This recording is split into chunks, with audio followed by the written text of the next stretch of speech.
Cough cough. A cough sounded. In the quiet ward, a black-haired boy was leaning against the head of the bed with a quilt covered. On the head of the bed was a thick stack of books. The boy looked haggard, gently closed the book in his hand and put it on the head of the bed, looking out the window with some yearning. The sun was shining outside the window, and the spring breeze blew through the treetops. 2 sparrows flashed past the window and landed on the treetops chattering. The boy's lips twitched into a smile, and his bright eyes did not match his haggard face. Outside the door of the ward, a couple sobbed and communicated with a white coat. "It's very possible, this is his last spring, of course, I'm just saying maybe." The voice of the white coat came from under the mask. "In fact, with a body like Mr. Xiangling's, it is very difficult to live to 20 years old. It's an incredible miracle, he's a very strong boy and I think God will bless him. What should we do now?" The crying woman in front of her wiped her tears and sniffed from time to time. "I don't know how to tell him this news, doctor, is there really no other way? The speed of the disease is too fast." The doctor shook his head slowly. "It can only be said that he was not born at the right time. If there were current medical technologies 10 years ago, then there is still some hope, but now it is really nope. Young Master Ling is really the strongest person I have ever met. He was diagnosed with leukemia when he was 2 years old, and he has survived until he was 20 years old. His smile has lost its color, and I suggest the 2 of you to take him to do what you want to do as much as possible, and communicate more." In the corridor, the woman's cry continued, and the man beside the woman also had red eyes. He nodded to the white coat in front of him, and led his wife into the room. In the room, the thin boy's figure stood by the window, looking longingly at the sky outside. "You can't get down, rest on the bed." The man couldn't help but panic when he looked at his son. The boy shook his head slightly, his face flushed with excitement and seemed a little excited. The spring breeze is 10 miles outside the house, and the peach blossoms are in full bloom, which is the gorgeous season of purple and red. The boy gently opened his arms and looked at the world outside the window with fiery eyes. "I feel that I have never been so healthy and strong as I am now, the father I feel." A smile appeared on the boy's face. "I don't have much time." The woman behind her burst into tears when she heard the words, and the man looked at the son in front of him with a bitter face. "I'm sorry, son." The boy shook his head, and his face became even bloodier. "I'm very grateful to you for letting me walk around this world. Although I haven't been out very much, it's still very nice to think about it. I read a book where the wise man said that death is just the beginning of a greater adventure." The boy smiled. "If it is a wonderful adventure, then I am happy to accept it. Life is hard short, why not give it a try?" After speaking, the boy was amused by his own words. "I am willing to die in this spring breeze, flowers and birds chirping. Life is not necessarily happy, death may not be painful. I am very happy to see such a beautiful world, and very lucky to meet parents like you." The window of the ward opened slightly, a ray of spring breeze blew through, the boy's eyes quickly dimmed, and he stumbled into his mother's arms. He still muttered, "Forgive me for the last time I said I loved you." In the warm and sunny spring day, the ward was crying bitterly. A couple lost the most precious wealth in their lives, and a free soul started a new adventure. London, England. London in the late 1980s had bright colors, but people were in a hurry, ignoring the bright buildings and colorful colors around them. Perhaps because of the gloomy colors in the sky, people who came and went seemed not to be very happy. Somewhere on the bustling street at the mouth of an alley, a handsome blonde boy sat in front of a shoe-shining booth and hummed a song, leisurely looking at the passing crowd. Unlike the noisy London accent, the words in the boy's mouth are more ancient, and the obscure language in the boy's mouth fluctuates rhythmically. "Shine your shoes, polish your shoes, do you think it's bright?" The words in the boy's mouth are called Chinese, from the far east of the world, but in this place full of famous dishes such as looking up at the stars, the bright Oriental civilization seems to be not very popular, so that no one around can understand the boy. However, the cheerful and inexplicable tone still attracted the attention of many people. There was a clanging sound, and the corners of the boy's mouth twitched. This was the sound of pennies falling into the money box. A beautiful blonde sat gracefully on the small stool in front of the boy. The girl's bright red lips spit out a puff of smoke on the boy's handsome face, and the boy narrowed his eyes. "Good morning, Miss Smith." The boy looked at the woman and smiled. "I'd rather you call my name Aisha." "Little egg." Aisha chuckled lightly, reaching out and pinching the boy's face. The boy laughed. The face that was pinched by Aisha was deformed, and his mouth was unclear. "I also wish you could call me Iger, not Little Egg." Aisha let go of her hands with a snort, and looked at Iger with some dissatisfaction. "Of course, if you are willing to move out of that orphanage and live in my home, I will agree to your request." "Forget it, I won't sell my body, you know, I'm not that kind of person."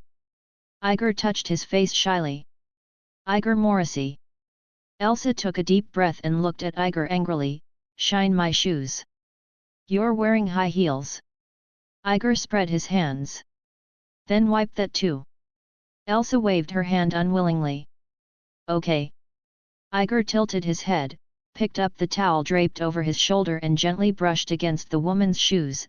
"Thanks for your patronage." Elsa rolled her eyes, took out a note from the satchel in her hand and stuffed it into Iger's arms. £5, that's too much, that's all I earn in a day." Iger waved his hand. "A problem that can be solved by dozens of pennies." "That's the obvious price, isn't it?" Elsa spread her hands nonchalantly. The two looked at each other and laughed immediately. Aisha seems to know how to deal with the little ghost in front of her. Iger can always come up with some strange ideas in some strange places. Iger was also very strange. The woman in front of him liked to pester him a long time ago. God knows why. 8 years ago, when Iger opened his eyes in this world, what he saw was the stinky face of the Dean. Iger was very panicked. At that moment, he thought it was the wrinkled old lady who gave birth to him, and he reacted immediately. Later, I found out that things were even worse than that. He was thrown away by his parents as soon as he was born. Looking at Miss Aisha Smith in front of her, Iger shook his head slightly. Miss Aisha is only 18 years old this year, she really doesn't look like she can have a child at 10.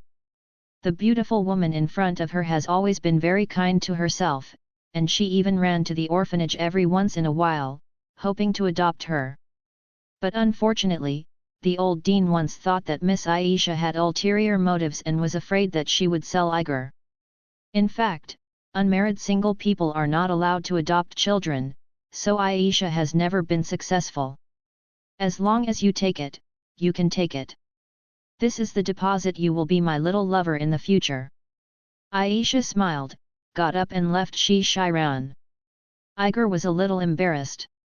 In his previous life, he lay in a hospital bed for 20 years, and he was still a first-time brother when he died. There has never been such a thing as love. If Elsa can really wait for him to grow up, he doesn't mind having a sibling relationship. Iger's face was a little rosy, and he was full of thoughts. Speaking of which, Elsa was really pretty. In the distance, a large group of children hurrahed across the street. The boy at the head looked at Iger and waved his hand excitedly. "Iger, how's business today?" The boy had freckles and brown hair. His face was not very good looking, but he looked very well behaved. "It's okay." Iger tilted his head. "It's a pity, if you have parents like us, maybe you can go to school too." The boy looked at Iger sincerely. Iger gritted his teeth painfully. "If you really don't know how to comfort people, I suggest you don't force comfort, otherwise you will be easily beaten." The boy stepped back a little timidly, and whispered, "You can't do this." As a wild child in the orphanage, Iger, who has jumped up and down since childhood, is obviously better physically than the pampered children in front of him. Iger is very fortunate that he has a good body in this life. Even aside from physical strength, Iger always felt that there was another kind of power lurking in his body. On several occasions, some strange things happened around Iger, which made him think that he was a little schizophrenic. A drop of rainwater passed through the thick clouds and landed precariously on Iger's head. Iger shook his head helplessly, opened the umbrella he was carrying with him and put away the booth. Damn the weather, the showers in London are terrible. Iger muttered and put the items in a small box, folded two small stools, turned and walked towards the alley. The alley was twists and turns, and Iger walked briskly to the left and right, and after a while, a somewhat dilapidated orphanage appeared in sight. This is the orphanage where Iger was raised. There is a fierce old woman, a loving nun and elder sister, and a few little kids who are not wanted. Iger heard a few days ago that this place is going to close down, and the remaining orphans will be assigned to other orphanages in London. This small yard near the city centre will be used for other plans. Sister Linda, I'm back, did you miss me, dear? Iger pushed the door and walked into the room. Some of the old rooms were very quiet. Actually, if you can obediently get out of the orphanage and go to the house of the woman who covets your beauty, I'll be very happy and I'll go through the formalities for you right away. A fierce voice came from behind, and Iger smiled. Turning his head, an old face appeared in front of him. Grandma Hull's menopause is delayed again. Iger put the shoe-shining tool next to the door. Where's Sister Linda? Humph, the stinky boy is not good looking, no wonder people don't want to adopt you. Old Mrs. Hull snorted, hunched over her waist and motioned for Iger to help her. Linda took a few children to buy school supplies. You know, although you are very smart and have completed elementary school courses, it obviously does not mean that other children will be like you. Mrs. Hull was supported by Iger. Going to the old sofa in the room, he sighed sadly, there is no money in the courtyard. I don't know when it will be merged into other courtyards. The children still need tuition fees. I have £5 here. Iger shrugged and took out a note. Put away your belongings, you should think about yourself first. New Yard is obviously not willing to accept you who are 8 years old and have not been adopted by anyone. Mrs. Hull looked at Iger angrily, if you say you will follow, how good is that little girl to go? What is there to stay here with us, the old, the weak, the sick and the disabled? Iger he smiled, I can't earn what I eat, I'm considered a little wealthy now. Old Mrs. Hull sighed. She knew what Iger was thinking. The boy in front of her wanted to repay her support. In the past few years, she was cleaning shoes and delivering newspapers, and helping people to clean cars to make money. All the money was spent on the orphanage. Iger, you are a good boy. Mrs. Hull turned her head, her eyes were a little wet. Don't scold me for poisonous eggs. Iger was expressionless. Humph. Mrs. Hull snorted, raising her chin childishly, I will adopt you until the age of 11 at the most, and once you reach the age when you should go to middle school, I will expel you from welfare without hesitation. Home. In my name, Hull Morris. Get ready, brat. Edgar gave a serious salute, Lord Edgar Morris accepts your challenge. Come on. The two looked at each other for a long time, then suddenly laughed.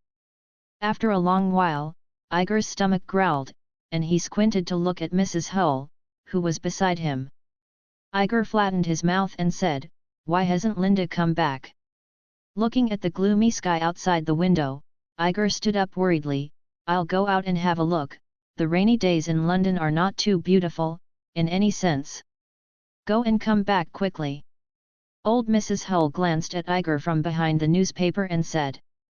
Iger nodded, walked out of the room quickly, and walked towards the alley. The rushing rain poured down the alley, and there were faint curses in the distance. Iger felt uneasy in his heart, and couldn't help but quicken his steps. Don't talk nonsense with me, hurry up and hand me the money. Amidst the curse, a man holding a dagger in his hand looked fiercely at the figures in front of him. The nun Zhang Huang in front of the man was bewildered and guarded the children.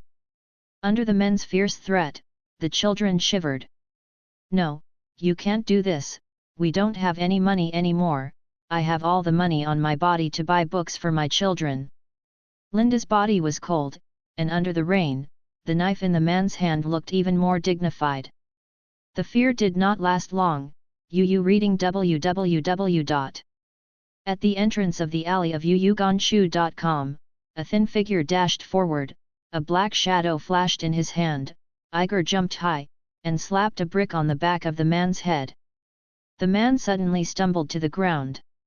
Iger hurriedly threw the dagger in the man's hand far away, looked at the few people in front of him and breathed a sigh of relief. Let's go, it's not very safe here. Linda nodded in relief, and hurriedly left with a few children. Iger looked at the man who fell to the ground and shook his head, feeling helpless. The law and order in London is not very good, especially in the winding alleys surrounded by high-rise buildings. There are often many homeless or drunkards wandering around. God knows where they come from. Obviously, in this era of London, you can make a lot of money as long as you work hard. Just as he turned to leave, Iger's expression suddenly stiffened. He turned his head to look, and the man on the ground reached out and grabbed his ankle at some point. Boy, you are too busy. The man looked fierce, covered Iger's mouth with one hand, and then put his other hand on Iger's neck. Iger's face suddenly turned red, and he kept kicking the man's chest with his slender legs. The big yellow teeth in the man's mouth were exposed, and he laughed, with a flash of happiness on his face. Iger only felt that his head was getting more and more dizzy, and black began to appear around his eyes. Iger knew that this was a severe hypoxia. A sense of crisis kept hitting Iger's heart, and there was a trace of black gas around Iger at some point. The man looked at the black gas on Iger's body in panic. The man suddenly panicked and screamed. In the sight of the man, Iger's figure was swallowed by the black gas, and then the black gas attacked him overwhelmingly. For the people of London, today is obviously not a happy day. An energy body that came from nowhere whizzed across London and raged in the streets. The huge billboard was gently scraped, creating a huge hole, and even the wall below the billboard was scratched into deep pits. On the dilapidated wall, "Thank you for your patronage" silently. After all, no one could bear to say it again after seeing that miserable appearance. Iger's mind was in chaos, and his eyes were pitch black. He didn't know what he was doing, but felt restless in his heart. He heard the panicked screams of people, but Iger gradually regained his senses. He found that he was flying in the sky at a very fast speed, but he couldn't see his body, only the boiling black mist. "Stop now!" Iger shouted in panic, and then he dodged and landed in a small alley, and the black mist around him gradually disappeared. Iger gasped in horror, calmed the throbbing deep in his heart, and hurriedly fled along the alley. Just as Iger disappeared, there were two loud pops in the alley, and two men in robes instantly appeared at the place where Iger had just been. Where did he go? A dark-faced man looked around. God, the Silent One. This power is really terrifying. Don't worry, Kingsley. A small man beside him advised, those who are silent are all children. There is no problem in the situation that they don't change. It's easy to deal with. Kingsley held his wand and glanced helplessly at his colleagues beside him. Only children can't beat you, Delix. That's why I don't want to go on a mission with you, you're too upright. Delix shrugged shyly, swept his wand around, and a series of clear footprints suddenly appeared in the alley, and Iger appeared to be running away in a panic. In front of the two, this way. The showers in the air gradually subsided, but Iger felt a chill on his body. He didn't dare to go back to the orphanage. The situation just now was too bad. The shop was destroyed and the street was destroyed by himself. The only thing Iger could do was not to hurt innocent people. There were footsteps not far behind, and Iger suddenly turned his head to look at the person who came. Before he could see clearly, the person raised his hand towards Iger. Stunned. The man who pointed his head pointed a short staff at Iger, and Iger threw himself to the side, dodging the oncoming red light. Don't touch Delixie. Kingsley hurriedly stopped Delixie, that's just a child. Delix hesitated for a moment, then retracted the wand in his hand. Iger frowned at the two of them. Are you here to catch me? We need to take you to treatment, child. Kingsley stepped forward, showing his kindness as much as possible, lest the other party be excited and change again. Iger breathed a sigh of relief. Give me a reason why I should go with you. We are the Aurors of the Ministry of Magic. You are a silent one. We need to take you to receive treatment, otherwise it will be very difficult for you to live. The silent people generally don't live to 10 years old. Kingsley kept his words as much as possible. Simpler and clearer. Iger was taken aback. Ministry of Magic? Auror? Isn't this in the book? Did you pass through by yourself? Iger looked at the two men in front of him.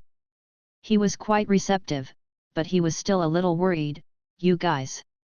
What's your name? My name is Kingsley, Kingsley Shacklebolt. This is my colleague, Delix. Kingsley said kindly. That's it. A note from the Order of the Phoenix. Iger nodded. Let's go quickly, lest I die. Kingsley was stunned for a moment, and looked at the boy who was on guard just now with some surprise. And I hope you can help me send a letter to my old dean to tell her not to worry about me, and a beautiful girl named Aisha Smith. She loves me so much that I must not let her know about me. I'm sick, it's best to tell her that I'm going to go far. Iger babbled, and the two Aurors on the side looked at it blankly. Iger's heart is so bitter. In the last life, it's okay to not live past 20, so in this life, it's too much to live to be 10 years old, isn't it? God knows what the silent ones are.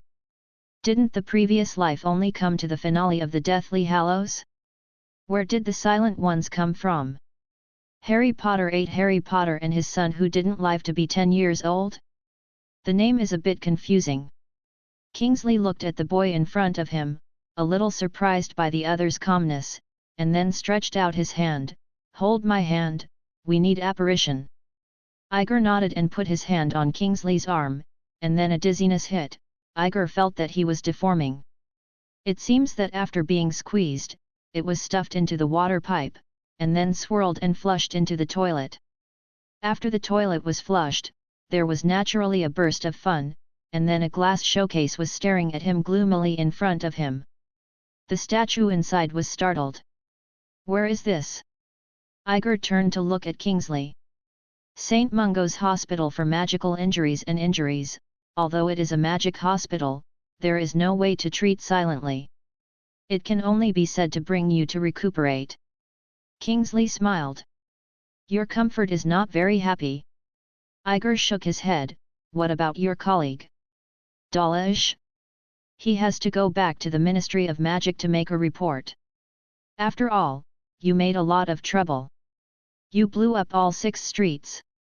Fortunately, no one was killed. It's a miracle. Kingsley smiled. It's my best effort not to hurt other people. It's not a miracle. It's not a miracle. Iger shook his head. This is good news, doesn't it mean that you still have salvation? Kingsley laughed. If you can really master silence and survive, then your future is absolutely limitless, I swear to you, so don't die. My life is very hard, and no one can take it away. Iger smiled brightly. I hope so. What's your name? Kingsley looked down at Iger. Iger Morrissey. Iger smiled. Vicious eggs. Kingsley was stunned when he heard the words. You're the poisonous egg. Iger kicked Kingsley's stout calf, but his thin and small body did not give Kingsley any pain, but made Kingsley think he was very interesting. As you can see, Mr. Poison Egg needs to check the silence in his body. Kingsley said, looking at the puppet in the glass window. Iger stared at the puppet closely, and then saw the puppet in front of him nodded slightly. Let's go in. Kingsley led Iger to the front. Through the glass window in front of him, the surroundings suddenly became extremely noisy. Iger saw strange patients queuing for registration. When he saw a gloomy wizard with his big treasure in his hand, he suddenly felt that there was something worse in this world than living less than 10 years old, that is not even a man can do it. I heard that the man was messing around with his wife behind his back, and his wife used a curse to cut him, ha ha ha. A little wizard next to him smiled maliciously and winked at the two of Iger. Iger looked at the words on a sign not far away, and smiled awkwardly. Then he should go to the 5th floor, right? Curse injury section. It looks like this. Kingsley also had a chill, and was even more hesitant about marriage. So, which floor should I go up to? Iger looked at the sign. Yehoo, the artifact accident section. 2nd floor, biological injury section. The 3rd floor, Department of Bizarre Infection. 4th floor, Potions and Plant Poisoning section. 5th floor, Spell Injury section. 6th floor, Tea Room and Shop. Iger looked at it for a long time and couldn't see which category Silent was in. Then he turned to look at Kingsley. Are we going to the tea room and the store to calm my heart? We should ask. Kingsley shook his head, then thought about it and said, actually, I have a better place to go than here, but I don't know what the gentleman is doing now. Who? Iger was stunned. Albus Dumbledore. Kingsley laughed, the greatest white wizard. Kingsley's voice fell, and a burst of laughter came from behind. The two turned their heads to look, and a tall white-bearded old man was looking at them kindly. I'm very happy about Kingsley's evaluation of me. Dumbledore smiled, and behind the half-crescent glasses, his eyes were full of smiles. It makes me very happy that I have so much time to find you today. Professor Dumbledore. Kingsley was stunned for a moment. Why are you here? The movement caused by our little Iger is not small. The visitors from the Ministry of Magic rushed to my office at the first time. After all, there has not been a silent person for many years. Dumbledore looked at Iger. I don't know why, Iger always felt as if he had been stripped, and even the dozens of pounds of savings in his arms seemed to be clearly seen. Iger is very clear about the existence of the person in front of him. Under the current circumstances, the white-bearded old man in front of him should be the strongest boss in the magic world. Moreover, the perverted old man likes legilimency when he has nothing to do. Iger will not forget that there were rumors on the internet in his previous life. Dumbledore is old glass news. Iger looked at Dumbledore, but his eyes stayed on Dumbledore's grey beard, and he was determined not to meet Dumbledore's eyes. But in fact, Iger is really not sure whether the old man in front of him will see what happened in his previous life.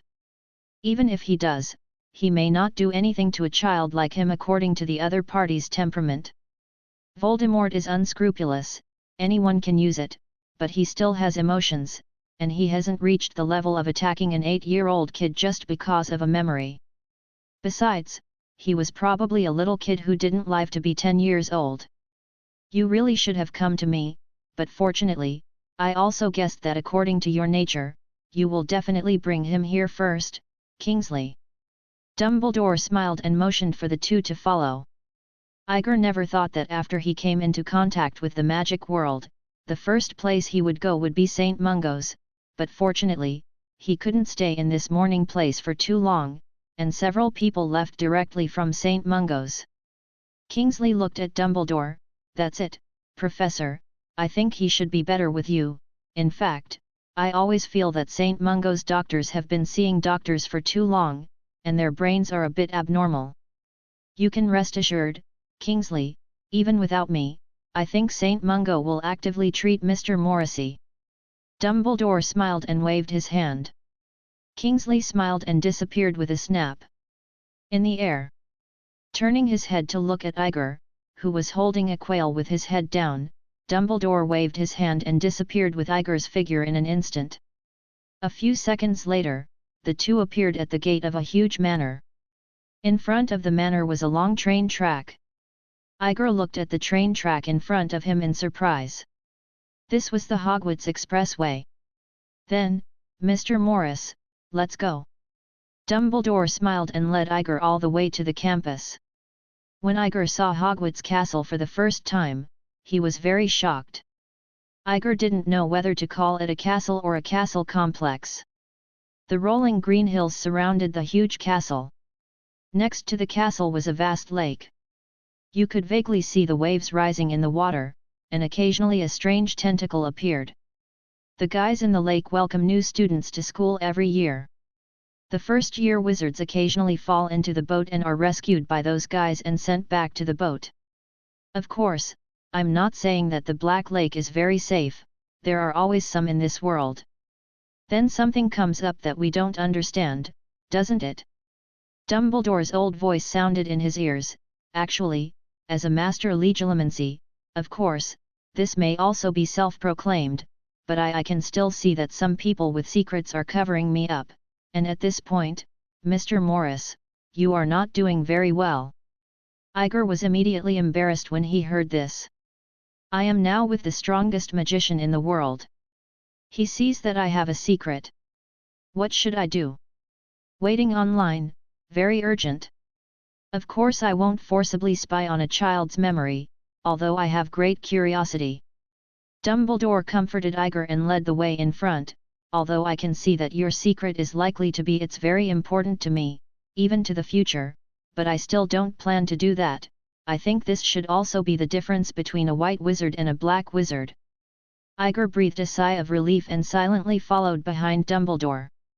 At this point, I suggest Iger that you should learn occlumency if you have the chance, just in case I have a sudden whim one day. Dumbledore turned his head and winked at Iger, like an old urchin, or face some a more powerful existence. After all, not all wizards are as friendly as me, you know. One of my former students was a legilimency master, but unfortunately, he went astray later. Iger knew who Dumbledore was talking about, Voldemort. In the previous life, Voldemort cast a great shadow on people, especially Voldemort in the Poison Circle is even more terrifying. There is also a brother-in-law who wants to give a betrothal gift of millions. You reading www.uuganshu.com, there is still a little brother-in-law who doesn't squeeze the man dry. It's scary anyway. Dumbledore took Iger all the way. Due to the holiday in August, there was no one in the castle, and even the portraits on the walls were more than half empty. From time to time, one or two ghosts drifted by, curious. Take a look at Iger. The two walked all the way to a stone statue, and Dumbledore said softly, iced lemon juice. The stone statue slowly rotated, revealing sections of stairs. Iger laughed inwardly, this old man really likes iced lemon juice, what else?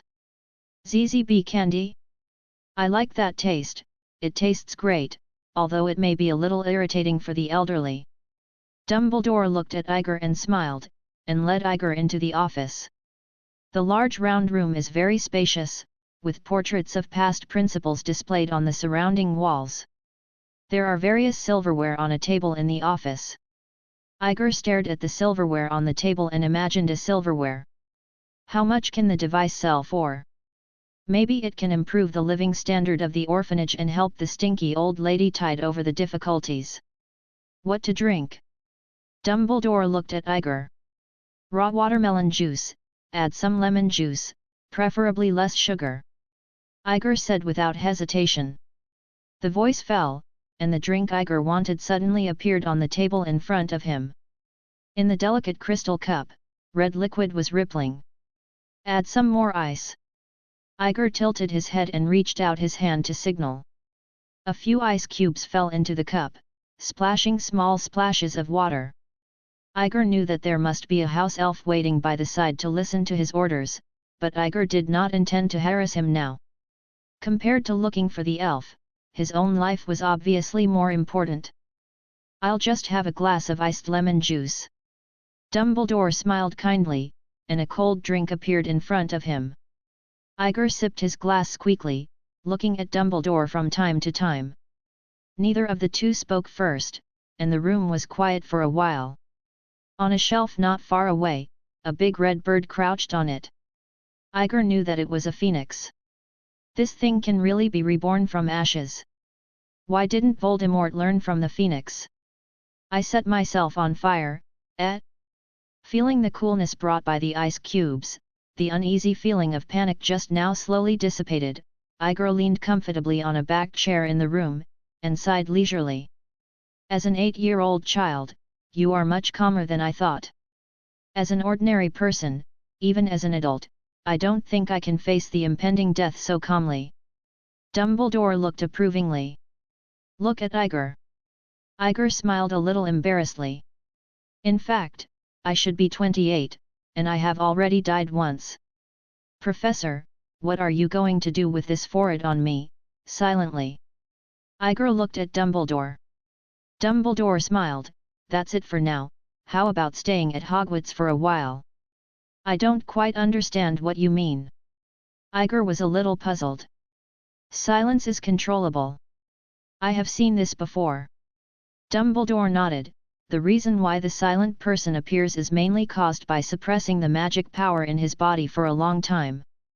Think, even many young Muggle-born wizards realize that they are not the same as others, so they will make some simple magic release, but you may choose to ignore this matter because of being too rational. Even subconsciously suppressing the magic in the body for a long time does not know how to drive it, so this phenomenon is caused. Dumbledore looked at Igor, and Igor scratched his head, as if it was true. Hundreds of years ago, when wizards were persecuted by Muggles, they would indeed suppress their magic power and cause silent appearance. However, with the development of the magical world, silent people have rarely been seen in the past 100 years.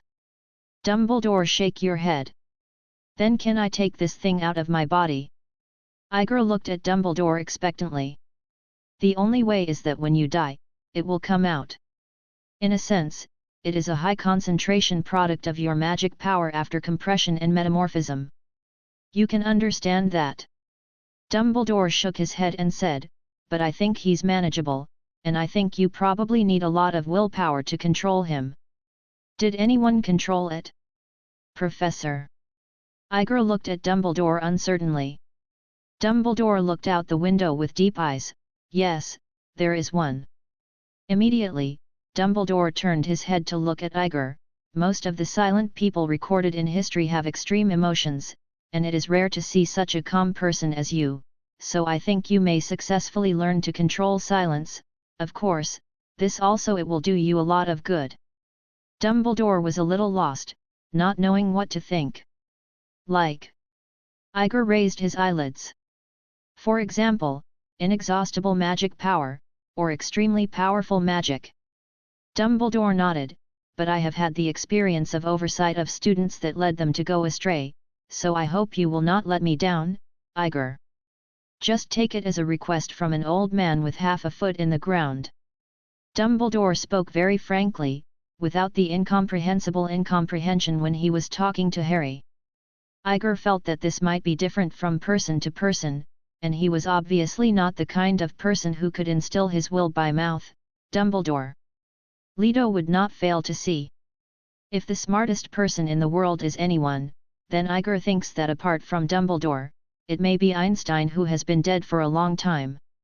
I can't promise you that I'll be a bad guy. Igor shook his head. In fact, even if I promise you, I think you'll find out sooner or later, so I might as well say it out. Dumbledore nodded slyly. I think so. But I can assure you that I probably won't be like your crooked student. Igor thought for a while. After all, I have no interest in immortality. You know more than I think. Dumbledore suddenly laughed. My gut tells me that not using legilimency on you is the right choice, but I'm curious, what would you be interested in? Of course it's Nai's son. Amitabha, sin is sin. Suppressing the most frank thoughts in his heart, Igor laughed. I prefer immortality to immortality. For you, what's the difference between the two? Dumbledore heard Igor's answer, and after thinking for a while, leaned back in his chair. Eternal life is immortality, immortality is immortality, one corresponds to reality, the other corresponds to spirit. Igor smiled. I don't know the road to immortality, but there should be many roads to immortality. I think the same immortality should be happier than immortality, and death is just the beginning of another greater adventure, isn't it? Dumbledore looked at Igor's face carefully, and then smiled gratified. It seems that what I'm worried about will not happen again. Old people like to think blindly. Igor grinned. I won't be very happy to say that. Dumbledore took a sip from his glass. Reason tells me that you should go to Ravenclaw, but for my personal appreciation, I really hope you can. Gryffindor, I don't think you'll regret that decision. Are you enrolling now? Igor was stunned. Of course not, you're only 8 years old, and you haven't reached the age to enter school. Dumbledore stood up and motioned Igor to hold his arm. First of all, we have to ensure that you can live to enter school, which is the most important thing at the moment. Matter. Igor nodded knowingly, stepped forward and put his hand on Dumbledore's arm. Fox, Dumbledore called softly. Fox's wings fluttered and flew to Dumbledore's hands. The two figures disappeared again, the office returned to silence again, and the 2 drinks on the table disappeared silently into the air after the two left. There was a loud bang, and Igor looked around. This was an old small house, and the shelves were neatly arranged in rows. Looking at the ash on the shelves, Igor felt that the shop was a few years old. With the sound of wow, a little white-haired old man stepped on the ladder and slid over. Seeing Igor and the two seemed very surprised. Ah! Dumbledore! The old man's voice was a little distant, and Igor felt that listening to him was like a whisper from another world. It's been a long time. I'll bring Mr. Morrissey to choose a wand, Ollivander. Dumbledore nodded, then looked at Igor. So far, the best way I can think of to control silence is to release, so you need to learn to release the spell, anytime, anywhere, every day, which means you have to learn a lot of knowledge before you enter school. Can you do it? I can't ask for it, Professor. Igor smiled. I understand. I think this is the little gentleman who caused a commotion in London today. Ollivander looked at Igor and smiled, looked at Igor curiously for a while, and then nodded lightly. In that case, oh well. With that said, Ollivander disappeared into the cabinet. A few seconds later, Ollivander came over with a box in his hand, took out a jet-black wand and handed it to Igor. Dumbledore looked at Igor, who was holding the wand, and raised his chin in a daze. Swipe it. Igor flicked his wrist, and a ray of light from the tip of his wand flashed across the cabinet beside him. Ollivander was so frightened that he shrank his neck and looked at Igor. Unfortunately, although it fits, it obviously can't withstand your magic. With that said, Ollivander retrieved the wand, took out another box and handed it to Igor. Try this one. Igor shook his hand, and his wand spat out 2 sparks. There are some reactions, but it seems that the unicorn hair is a little too soft for you. Ollivander shook his head. It seems that you should have something to do with those old-fashioned families. Is this still related to blood? Igor was a little puzzled. Of course, although I'm not very sure, but compared to children of Muggle origin, children of pure blood or mixed blood families are often more likely to be favored by unicorns, and most wands made of unicorn hair are also. It was sold to those children. Ollivander nodded. Occasionally there are some exceptions, but obviously in a large proportion, there are not many exceptions. As far as I know, the Weasleys are almost all unicorns. Animal hair, the Longbottom family too, even the Malfoy family. Saying that, Ollivander looked at the wand with sharp bones in Dumbledore's hand with some fiery eyes. There are some more discerning wands, and there are very few people who can control them. I hope you can remember. Mr. Morris is the wizard of choice for the wand. Ollivander looked at Igor's little face, turned around and went in and rummaged through the cabinets again. Igor leaned over to Dumbledore and whispered, "Why do I feel that he is more eloquent than you?" Dumbledore raised his eyelids and nodded in agreement. "I agree very much with your evaluation of me. I'm stunned. In the eyes of others, I really look like this." Igor rolled his eyes. "All magicians are crazy." After a while, Ollivander came out with a box in his hand, took out a wand and handed it to Igor. "Try this one, I don't think it's more suitable for you." Igor took the wand, and as soon as the wand started, a feeling of blood connection rose from the bottom of my heart, and small fireworks began to shoot out from the wand, as if celebrating something. Perfect. Ollivander looked at Iger and murmured to himself, Populus poplar, 13 inches long, the body is straight and slender. The interesting thing is that the core of this wand is said to be Zua's beard. Zua means. The corner of Iger's mouth twitched. It is said that a mythical beast from the east is older than a giant dragon and haunts the Kunlun wonderland in China. Ollivander's eyes shone brightly. The magical creatures of the east are extremely rare here, and I have only been there for many years. I have heard of a Chinese magical creature with a Zouwu appearing in Paris, and it travels thousands of miles every day, but I can't see it. Populus euphratica is the strongest tree. It is said that it can live for 1,000 years without dying. It will not fall for 1,000 years after death, and it will not rot for 1,000 years after it falls. I think it should be very commensurate with you. Ollivander laughed, but the meaning of 13 inches is obviously not very good. You may walk with death in the future, but if you can control the core of such an ancient creature, death may not scare you. This wand is my grandfather's 100 made 50 years ago, proud of it. How does it feel?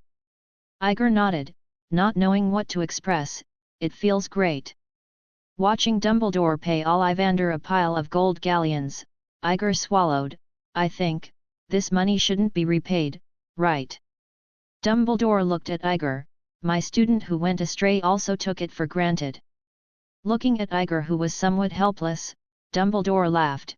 But you are right, Hogwarts will provide some funding for the young wizards who are about to enter the school. You really don't need to pay back this money. That's good. Iger breathed a sigh of relief. What else do we need to buy now? Iger looked at Dumbledore expectantly. Actually, I don't need to buy anything for the time being, but if you want, I think you should look good in a robe. You read www.yuyuganshu.com. Dumbledore winked at Iger and took Iger with him. Turn away. An hour later, Iger followed Dumbledore in a brand new robe. The two were walking in Diagon Alley. Iger looked around curiously. He was tortured by illness for 20 years in his last life. Obviously, Iger wanted to stay here. Find the place in your life. Where are we going now? Hogwarts? I want to see what a house elf looks like. Iger said excitedly. There was a smile on Dumbledore's mouth, and his eyes narrowed slightly under the half-moon lenses. Only at this moment did Iger really look like an 8-year-old child in his eyes. As an old man who has lived for more than 100 years, undoubtedly, I like this kind of child a little more. Visit an old friend of mine. Dumbledore said. People walking around greeted Dumbledore from time to time, and then looked curiously at Iger, who was following Dumbledore. You're very famous, old deng. Iger's anxiety dissipated, and he began to become serious again. Dumbledore was immediately jolted by his old deng. He smiled helplessly, and put his hand on Iger's shoulder. Get ready, let's go. Saying that, the two of them apparat and disappeared on the street. The squeezing, spinning, and then smooth feeling Iger experienced again. He felt much improved, at least this time he didn't feel so disgusting. Where is this? Iger shook his head, hoping to synchronize with the dizziness in his brain, but in fact he felt even more dizzy. Dorset. Dumbledore raised his legs and walked forward. In front of them was a quiet garden house. Who are we looking for? Iger asked incessantly. Newt Scamander. Dumbledore knocked gently on the door. I guessed that you would come to me. After a long while, the old man in front of Iger leaned on the sofa and looked at them. Newt pointed to the Daily Prophet on the table. 6 blocks were blown up, no one was injured. Obviously you can control him, the method is right. If so, I think there should be no problem. Very good, I think Mr. Morrissey will be a lot more at ease with your words. Dumbledore nodded and looked at Iger. This is Newt Scamander, who has a deep understanding of silence. He should be able to help you in your situation. Don't be like this, Dumbledore. In fact, I don't know much. Newt shook his head. That thing is too powerful, it is best to control it, and it turns out that it is not something uncontrollable. The elderly Newt looked a little honest, and Iger wondered if he was like that when he was young. Immediately, Iger felt as if something was digging in his chest. Iger hurriedly pressed his chest and reached out to dig it out of his robe. Iger pulled out a small furry thing that looked like a platypus. Ah, this is our sniff cub. This little thing is very naughty. It always runs out when my son and the others aren't paying attention. Newt looked at Iger and laughed. Iger looked at Sniffle with bright eyes. Is it the one who is said to be the one who hunts for treasures? Yes, Sniff likes shiny things, such as gold coins, diamonds, silver, and even silver coins. Newt was very satisfied with Iger's reaction, as if he had seen himself when he was young. This little thing. Iger looked at the sniff in his hand in a trance. How does it taste? Newt was stunned when he heard the words, and looked at Iger in a daze. He was a little overwhelmed by his good self-cultivation. For a time, the 100-year-old old man was helpless like a child, and then looked at Dengbu as if asking for help. Profitable. Dumbledore looked at Iger, shook his head, and slowly opened his mouth with a serious face. Newt was relieved when he looked at Dumbledore. Actually, I'm going to tell you, Iger, sniffing is not delicious. Dumbledore said in a deep voice. Newt was once again like a with a strangled neck, his heart was severely hit, and he looked at the two in panic. Iger laughed at Newt's appearance, and looked at Newt with the sniffling cub in his hand. Mr. Scamander, I like this sniffle very much, can you give it to me? Newt looked at Iger hesitantly, not sure if what Iger said was true or not. I promise you that I will never eat it. Iger smacked his lips. Newt nodded slowly, but looking at him still a little worried, Iger felt that this joke was a bit too much. He seemed to want to make an unbreakable oath with himself. Terrible. After Iger and the two left the Scamander residence, they looked at the Scamander residence behind them. He's a very kind person, isn't he? Iger turned to look at Dumbledore. Of course, those who like magical animals should have a kind heart. Dumbledore seemed to agree with Iger's opinion. You will have a good friendship with my gamekeeper. I hope so. Iger grinned. With a loud pop, the two of them reappeared at Hogwarts. As soon as he returned to the principal's room, a swarthy owl flew over from the window. The owl looked straight at Iger. Iger curiously stretched out his hand and poked the fat Scottish chicken in front of him. The round-faced chubby chicken moved to the side unwillingly, and then arrogantly stretched out his small paws, signaling Iger to take down the letter. Iger opened the letter, and the round-faced fat chicken gently pecked at Iger's hand, motioning for Iger to give him some biscuits or something. Iger said softly, "Can you get me some snacks?" A small bag of green beans suddenly appeared on the table beside him. The round-faced chubby chicken grabbed the green beans, threw it at Iger, and flew away. It's a letter from Kingsley.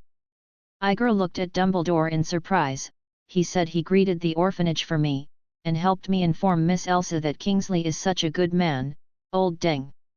I bet your next sentence is to ask me to fund your orphanage, right?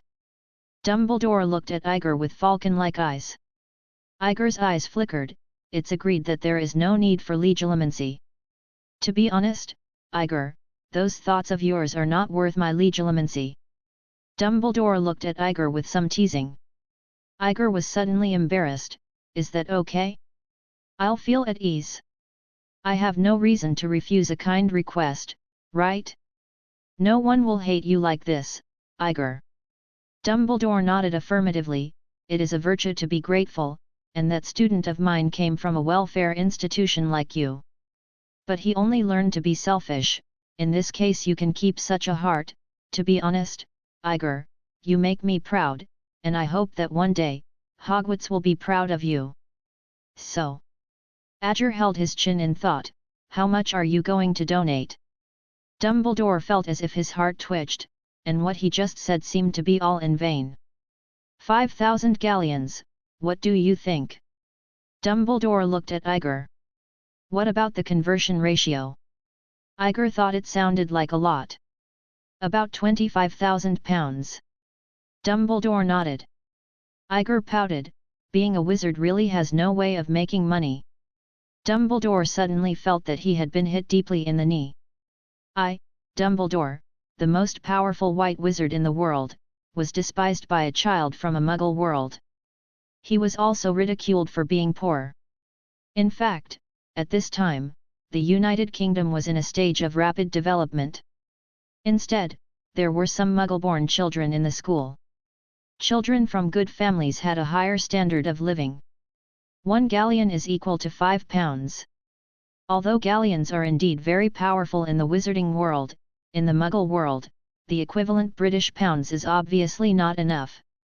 However, 25,000 pounds should be able to help the orphanage to spend a long time in peace, right?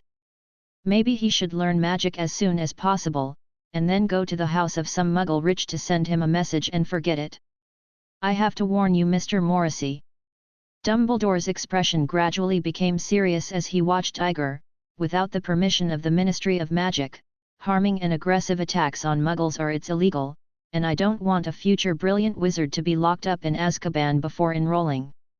Iger suddenly sighed in frustration, and couldn't help but sigh again. Sure enough, being a wizard is really worthless, but my life is not guaranteed, and it is up to me to decide. I'm glad you can have a clear understanding of the current situation. Dumbledore nodded. Of course, as a wizard, it is also a very simple thing to make a fortune in the Muggle world, but ancient times, in order not to destroy the balance of exchange, Linga has specially set some exchange caps. If you are really short of money, I will also allow you to earn some tuition fees in the Muggle world. Dumbledore's eyes were deep, and his blue eyes seemed to have travelled through time. I think you will usher in a completely different life. Do you feel a little excited? Actually, I miss Elsa a lot. Of course, I can also take old Mrs. Hull with me, by the way. Iger sighed softly. How about the housing prices in the wizarding world? I don't know how the house prices are. I have lived in Hogwarts for most of my life. Dumbledore nodded, then thought for a moment. If you are talking about Elsa Smith, I remember correctly, she should be the prefect of Gryffindor, starting 7th grade this year and graduating next year. Really? Iger looked at Dumbledore in surprise when he heard the words. I think she must have noticed the abnormality in you long ago, otherwise I don't think an 18-year-old girl would have any interest in an 8-year-old boy. Interest in every sense, interest. Dumbledore smiled. He got up and looked at Iger with interest. Iger suddenly blushed a little embarrassedly, and smiled awkwardly. In the 3 years before you officially entered the school, you should spend your time at Hogwarts honestly. If your silence erupts, I think the only one who can stop you so far should be me. The castle. It's very big, you can choose a college you like and choose to live in. How about it? Dumbledore looked at Iger and smiled. And I need to remind you that the Forbidden Forest is very dangerous. If you plan to enter, if you are going to make a fortune in exploration, it's best to have Hagrid by your side. Thank you, Professor. Iger stood up and bowed slightly towards Dumbledore. You helped me a lot. How should I repay? Dumbledore paused for a while when he heard the words, looked at Iger with some worry, and said meaningfully, although a lot of thoughts flashed through my mind at this moment, I always feel that for you, Iger. Don't make trouble is for me the best answer. Iger felt that his complexion was a little dark, at least after he came out of Dumbledore's office. What does it mean to not cause trouble is to repay? Am I that bad? Reaching out and taking out the sniff in his arms, Iger regretted not releasing this little guy in Dumbledore's office just now. Wandering aimlessly on the campus, the portraits around looked at Iger curiously. Iger also looked at the portraits around him curiously. There was no communication between them, but there was an unexpected harmony. There was a soft sound of pop, and a short and thin figure appeared in front of Iger. The visitor had big ears like bat wings and bowed humbly to Iger. Good afternoon, Mr. Iger Morrissey, there are what do you need Kaka to help you with? Ah, I'm still thinking about who the white-bearded old man will send to settle my room and board. With your help, I think I'll be very relaxed. Iger nodded with a smile, and looked at Kaka curiously. It's Kaka's honor. Kaka lowered his head and looked at Iger. Iger looked at the worn and dirty broken pillowcase on Kaka's body and shook his head. First of all, I ask you to take a bath, and then clean up the broken pillowcase on your body. Kaka looked at Iger with a moved face. Mister is so kind to Kaka, Kaka is really touched. Don't be so exaggerated, it's just for you to take a bath. Iger was suddenly made a little numb by the house elf in front of him, and he quickly waved his hand. As soon as possible, if there is magic, 2 or 3 minutes will be enough, right? Kaka nodded, and the figure gradually disappeared in place. Iger walked in the castle and felt a little numb in his claws. The interior of Hogwarts castle was intricate and complicated. With Iger's sense of direction, he didn't know the south, north, and west if he walked in 2 minutes. If Kaka didn't show up in time, Iger felt that he might be hungry. Died in the castle. Now, take me to your kitchen. Iger looked at Kaka and smiled very happily. Today is the penultimate day of the end of the Hogwarts summer vacation, but the kitchen at Hogwarts is extraordinarily lively. Sliced beef, sliced mutton. Iger waved his wand and commanded, lettuce is also good, potato slices, lettuce wash quickly, who can make tofu? An elf raised his hand excitedly, and Iger nodded with satisfaction, very good, it's you, make some tofu. Mr. Morris, do you need anything else for the base? An elf held a jar in his hand. In the jar was a hot pot base mixed with red hot peppers and suet peppers. Iger stretched out his finger and put it in his mouth, and nodded with satisfaction, the goods are very pure and well done, but unfortunately there are too few seasonings in the UK, can you make sesame paste? Yes, yes. Another small hand raised up. Iger waved his hand, it's you. Make some. Okay Mr. Morrissey. The little elf jumped and turned away. Call me Iger. Iger flicked his wand and looked at the pile of ingredients in front of him, green onions, ginger, red dates. Well, it's perfect. Mr. Iger, will you not be able to eat if you cook too much? Professor Sprout said that wasting food is a bad behavior. Kaka stood timidly behind Iger, her big ears like bat spirits drooping. Do more, can't we eat together? Iger was stunned, it's obviously the food you made, don't you eat it. The originally bustling kitchen suddenly fell silent, and a group of elves looked at Iger in disbelief. We can't eat at the same table as the distinguished Mr. Iger. Kaka said in a panic, and bowed humbly to Iger. It seemed that the tip of his nose was about to touch the ground. Iger looked blankly at the elves huddled around him. I order you, get to the table and eat. Looking at a group of elves sitting tremblingly on the table, Iger shook his head helplessly. Thousands of years of slavery have made such ancient, kind and powerful creatures forget their dignity, and they don't even have the courage to sit at the same table with wizards to eat. Iger didn't quite agree with Hermione's act of liberating the elves, but if he was allowed to watch such a group of kind-hearted creatures tremblingly live under the shadows of the wizards, Iger asked himself, he couldn't do it either. A person cannot change a whole, and Iger feels that the only thing he can do is to make these little guys feel his kindness. Kaka tremblingly looked at the hot pot with red oil floating in it. The scent from the pot made Kaka a little coveted, but thinking of Iger next to him, Kaka felt extraordinarily frightened. Is it fragrant? Iger asked with a smile as he approached Kaka. The food made by Mr. Iger must be very delicious. Kaka said tremblingly. It's a pity that there are no chopsticks here, otherwise I think chopsticks are much better than knives and forks. Iger sighed. There are some. Kaka said quickly, and hurriedly took out a lot of chopsticks.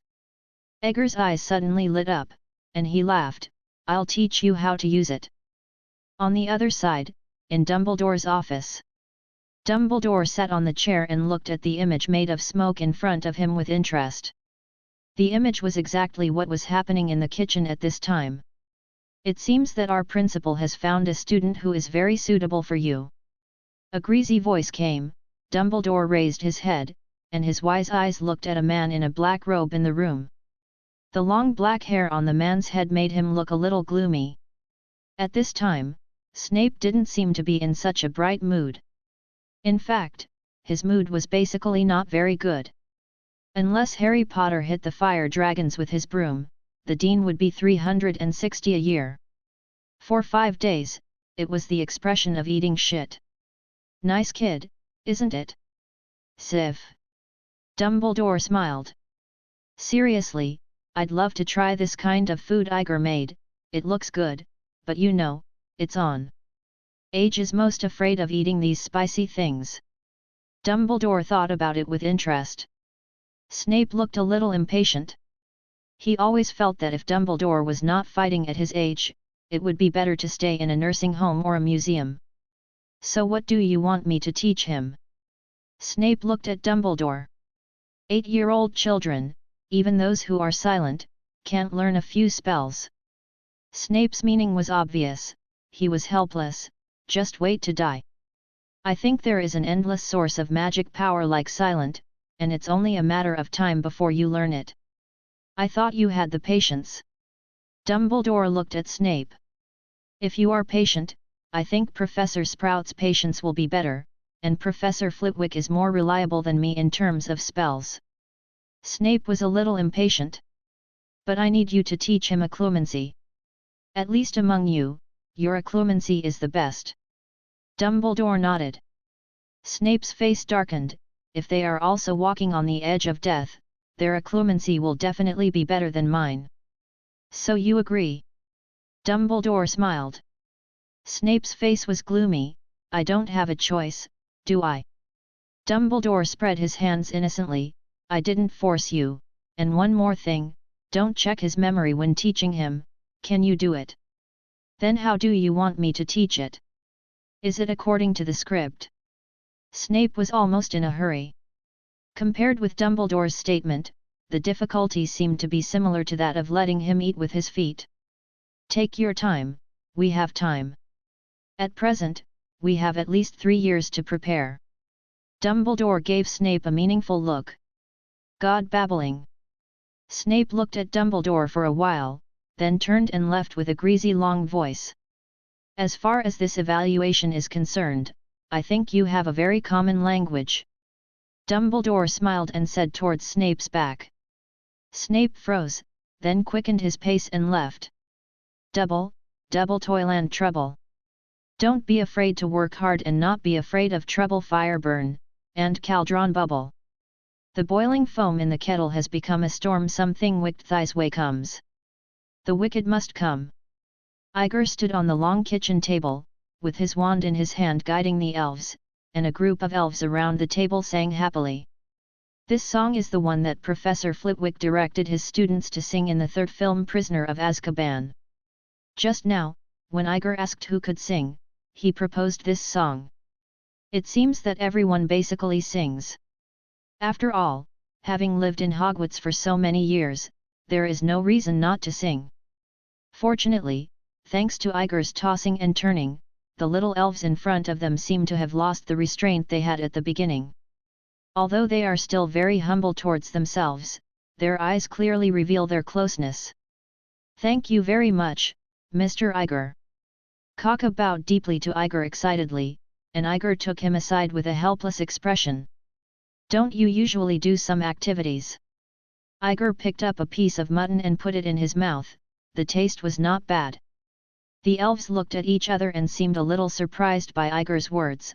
Our happiest activity is to serve wizards. Forgive me. Igor shook his head helplessly. He understood it. It was basically useless to say anything in the face of this group of stubborn ancient creatures. Come here, eat quickly. Fortunately, Igor was just tossing and turning so much, and the elves were no longer so trembling. They all sat timidly at the table to eat. From their eyes, it was obvious that Igor was a good person. Eating and eating, Kaka burst into tears. Igor hurried forward. What's the matter? Mr. Iger is so kind to Kaka and the dishes he cooks are so delicious, Kaka is so moved. Iger shook his head speechlessly, hurry up and eat. From the morning to the afternoon, Iger was already starving. In the morning, he was still shining shoes on the streets of London, and in the afternoon, he went to Hogwarts kitchen to cook hot pot. The current time is already sunset, and occasionally an elf will go to prepare dinner for a few professors. Iger suggested that they serve the hot pot to a few professors, and they did so, but to Snape the elf was obviously scolded. But Iger had no choice but to give another consolation to stop the elf's panic. Professor McGonagall said that the hot pot you made was very delicious, and he asked me to thank you. Kaka bowed to Iger. Professor Sprout too, Professor Flitwick said that although it's very delicious, he doesn't like spicy food very much. The elf next to him said excitedly. Iger shrugged, looking indifferent. Iger has come to the UK for the past few years and has fully realised how British food is. I love to eat fish, but the British can only fry and fry them. However, the fish in the UK is really delicious. Maybe because of the sea area, the meat of the fish in the UK is better than the fish I ate in my previous life. The most common things people eat for breakfast are sandwiches, ham, fried eggs, milk. What's yao long bao, su mai, wonton, soup rice, bean curd, fried dough sticks, soy milk, nothing. Iger always thought that he could make a lot of money by opening a restaurant in the UK, especially in this day and age. After dinner, Iger rubbed his stomach and walked contentedly inside Hogwarts Castle. It was the first time he saw moving stairs. To prevent getting lost, Iger brought Kaka with him. There are 7 secret passages recorded in the original book, but the descriptions are somewhat abstract, and there are many similar statues and floors in the castle. Iger did not find which secret passage for the first time. The only good news is that when he knew that the requirement room was on the 8th floor, Kaka took him to the requirement room. Iger felt that it was necessary to find the Ravenclaw crown first, not to mention damage, at least put it in an absolutely safe place first. Gringotts is quite good, although Harry and the others are in the 7th. I broke in once in my grade, but for the average wizard, nothing is safer than Gringotts. None of those stingy goblins will buy it, not even Voldemort. Looking at the door slowly appearing on the wall, Iger pushed the door open and walked in. For thousands of years, the contraband stuffed here by countless students formed hills. Iger did not dare to touch those things at will, so he had to walk. Stop and look everywhere. A pockmarked stone wizard with a filthy tattered scroll and an ancient, faded crown. Iger recalled hard in his heart and searched everywhere. More than 10 minutes later, Iger stopped in front of a pile of debris. In front of him was a stone statue of a pockmarked old wizard with hollow eyes. Iger looked up and landed on the crown on top of the stone statue.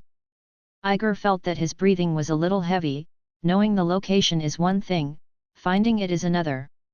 Gently took off the crown, Iger looked at the words in front of it carefully. Extraordinary wisdom is the greatest wealth of mankind. Iger read it out softly, perfection, that's what it is. Iger didn't think about putting the crown on his head.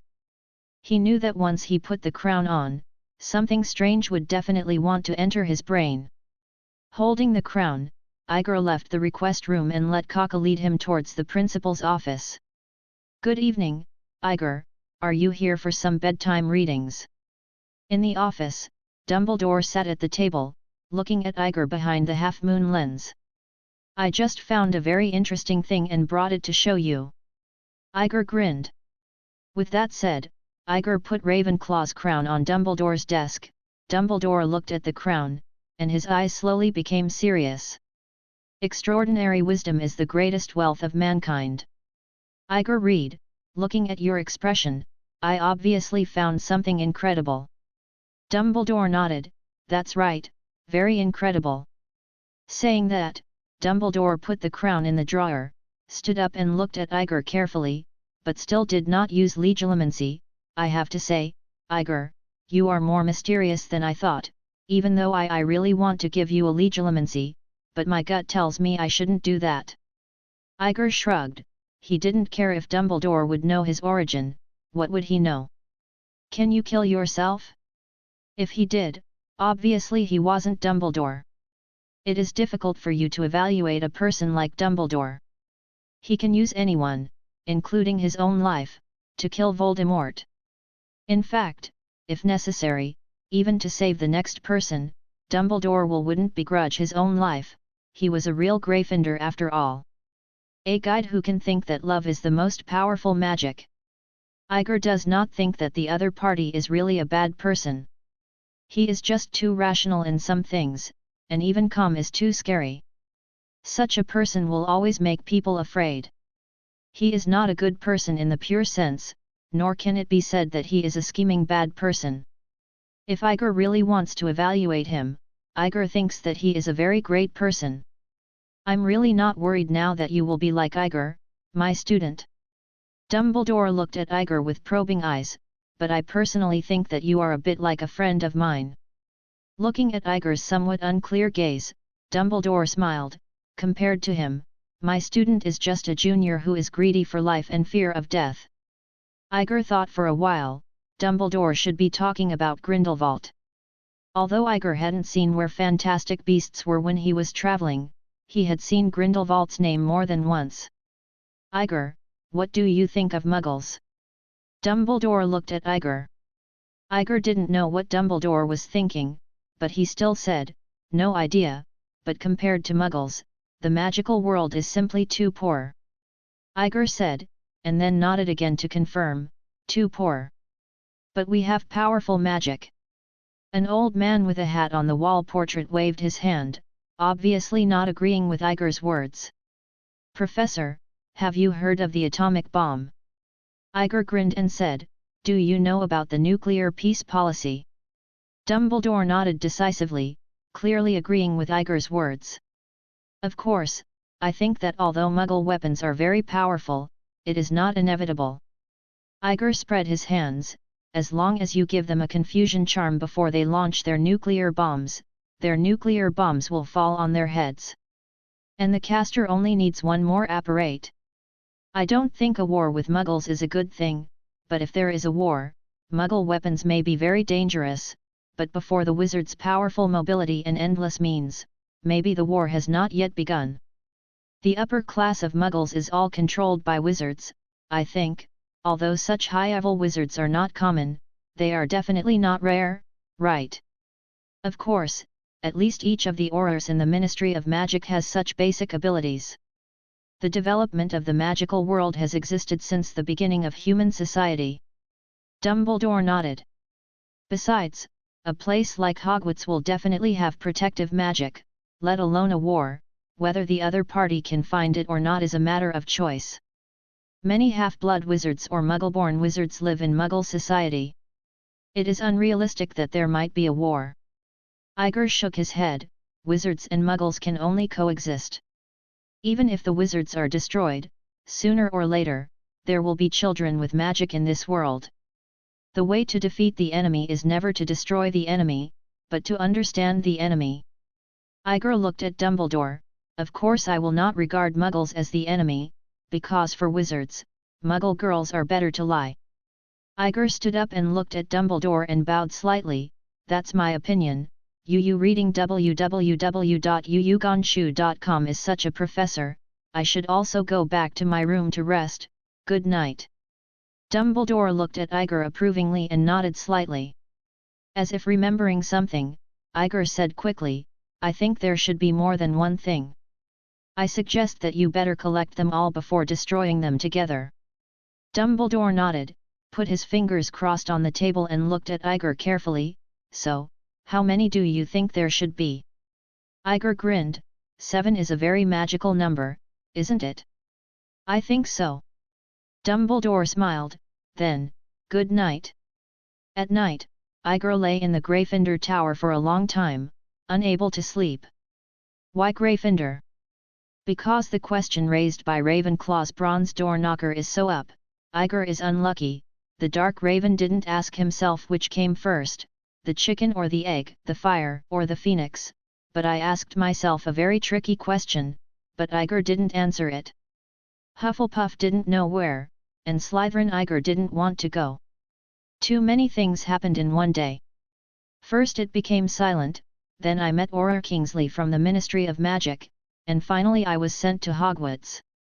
Dumbledore, an old madman, taught himself to control silent. Of course, if it wasn't for the explosion of information in his previous life, Iger felt that he might go crazy. Although time travel novels appeared endlessly, when things really happened to him, Iger realized how incredible this kind of thing was, and then Iger felt that he was thinking a little too much, and he was reborn. What would happen to Dumbledore? Surprisingly, turning over, Iger slowly fell into sleep. The next morning, Iger woke up to find warm milk by the head of the bed and a plate of fruit salad and chicken sandwiches. "Thank you, Kaka." The corners of Iger's mouth twitched slightly. "It's my honor, Mr. Iger." Kaka appeared in the corner of the room, bowed deeply to Iger, and said excitedly in a thin voice. Half an hour later, Iger appeared on the Hogwarts playground. At this time, a tall figure was already waiting there, with long greasy hair covering his cheeks, and Snape looked at Iger gloomily. "I think I asked the elf to tell you last night to wait on the playground at 7 o'clock this morning to check the time, Mr. Morris. Didn't your parents teach you to keep the time?" Look at Iger. Although Snape's face was very bad, Iger didn't feel that Snape was targeting him. Except for Voldemort and Dumbledore, Snape was like this bird to everyone. "It's a pity, Professor Snape, I haven't met my parents, I don't know if they are still alive." Iger spread his hands. "If you have a chance to meet them, please say hello to me." In the headmaster's office, Dumbledore couldn't help laughing when he saw the image made of smoke in front of him. He had a hunch that Snape was afraid that he would make a big somersault on the boy in front of him. Looking at the sarcastic smile on Snape's face, Iger felt that he might be laughing at himself as an orphan, but Iger didn't care at all. "When I find the resurrection stone, I'll see how you kneel down and beg me, Severus." As for when to find the resurrection stone, Iger decided to urge Dumbledore to go to Gaunt's old house for a walk if he was free. "From today onwards, I'm your spell teacher. You have to learn a lot of high-intensity spells with me to release the magic power that has been accumulated in your body for a long time." Snape didn't catch Iger's parents and didn't let go. Just with that greasy voice, he dragged his long voice and said, "My progress is very fast and my requirements are very high. I hope your underdeveloped brain, Mr. Morris, can keep up with my progress." "Okay, Professor Snape." Iger blinked his eyes and used his 8-year-old face to be malicious. "Where do we start?" "Fuchsia." In front of Iger, Snape's face turned dark, and it changed faster than the weather in London. Iger twitched at the corners of Snape's dark old face. He wasn't sure if Snape would dig himself into something. After all, Dumbledore wasn't around. "Take out your wand, Mr. Morrissey." Snape's tone was flat, but the anger brewing in his calm tone could be heard by anyone. Iger hurriedly took out the spell, thinking only of 2 spells in case something went wrong. "Spell Stop and Armor." Seeing Iger's somewhat flustered look, Snape finally laughed sinisterly, and he waved his wand gracefully at a very fast speed. "Stop the tongue and lock the throat." Iger suddenly felt that his tongue was stuck to the roof of his mouth. He stared blankly at Snape with a vicious smile. Iger spread out his hands with a bewildered expression. Cough, and Lulu. I don't know how to spell silently." Iger wanted to cry without tears. Compared to regular casting, silent spell consumes more mana. Of course, it's more difficult, but I think since Mr. Morris knows about Fuchsia's unpopular defense against the dark spell, silent spell is obviously not something difficult thing. Snape finally grinned. At least in Iger's eyes, he was grinning. "Based on my level of magic power, this spell can work on you for at least 2 or 3 days. I hope Mr. Morris can learn the silent spell in these 2 or 3 days." Snape said lightly, "Of course. Although the tongue and throat lock is just a simple control spell, but after a long time, occasionally the tongue will be ripped off or sleep and breathing may cause suffocation, but I think our Mr. Egg will not care about those things, is not it? Iger looked at Snape expressionlessly, his mind spinning, and then he took the wand and wrote a line on the ground. I have news about Lily Potter, do you or? Looking at Snape whose face was twitching, Iger smiled very happily. Although he couldn't laugh out loud, he still smiled brightly. Come on, hurt each other. Looking at Snape with an uncertain face, Iger grinned, and then wrote, please at the end I also drew a long tilde. Snape looked at Iger hesitantly, then sneered, what I want to know, you can't stop it at all. Iger knew that Snape was going to send him a legilimency, and Iger started to panic again. What a terrific magician that is, like a bug, isn't it? I'm so stupid, really, why should I die? What should I use to resist Snape's legilimency? Iger's thoughts changed, he made up his mind, if Snape dared to give him a legilimency, he would dare to let Snape see the breadth and depth of the small film industry in his previous life. Iger intends to use some indescribable images to open the door to a new world for Snape. We had an agreement, Sev. Dumbledore's voice came from behind him, you can't spy on Iger's brain. Iger turned around, and Dumbledore was walking over, seemingly curious about how Snape planned to teach Iger. You're right, Professor, how about using Veritaserum? Snape looked at Iger and grinned. Iger felt that for now, at the stage where he had not mastered silent spell casting, he should not have any conflict with Snape. It was not a good thing to be worried about by him. Dumbledore waved his hand, and Iger found his tongue detached from the upper jaw, and he was relieved. I want to warn you, Iger, at least until you have no great strength, don't provoke those powerful wizards, this is very dangerous, just like the school motto of Hogwarts. Dumbledore waved his hand, and Iger appeared in front of him. A line in Latin, do not disturb the sleeping dragon. Thank you, Professor, for your guidance. Iger shrugged and said helplessly. In his previous life, Iger was bedridden all the year round and had no social experience. Although he has lived for 8 years in this life, he has not been able to get in touch with some meaningful things at his age. Like dating or something.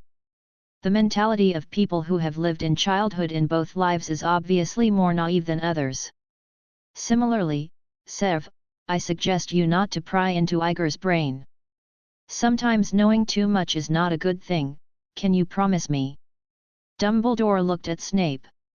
Snape's face was gloomy, and he didn't know what to say. How about making an unbreakable oath? Iger looked at Snape cheerfully. The voice fell, and Snape's face darkened even more. That's a good proposal. Dumbledore clapped his hands, looking at him, he seemed to really think Iger's proposal was a good one. Excuse my refusal, he doesn't seem to have the capital to swear with me. Snape gave Iger a disgusted look. What kind of capital do you want? Iger spread his hands, I want you to see Lily again, is this request okay?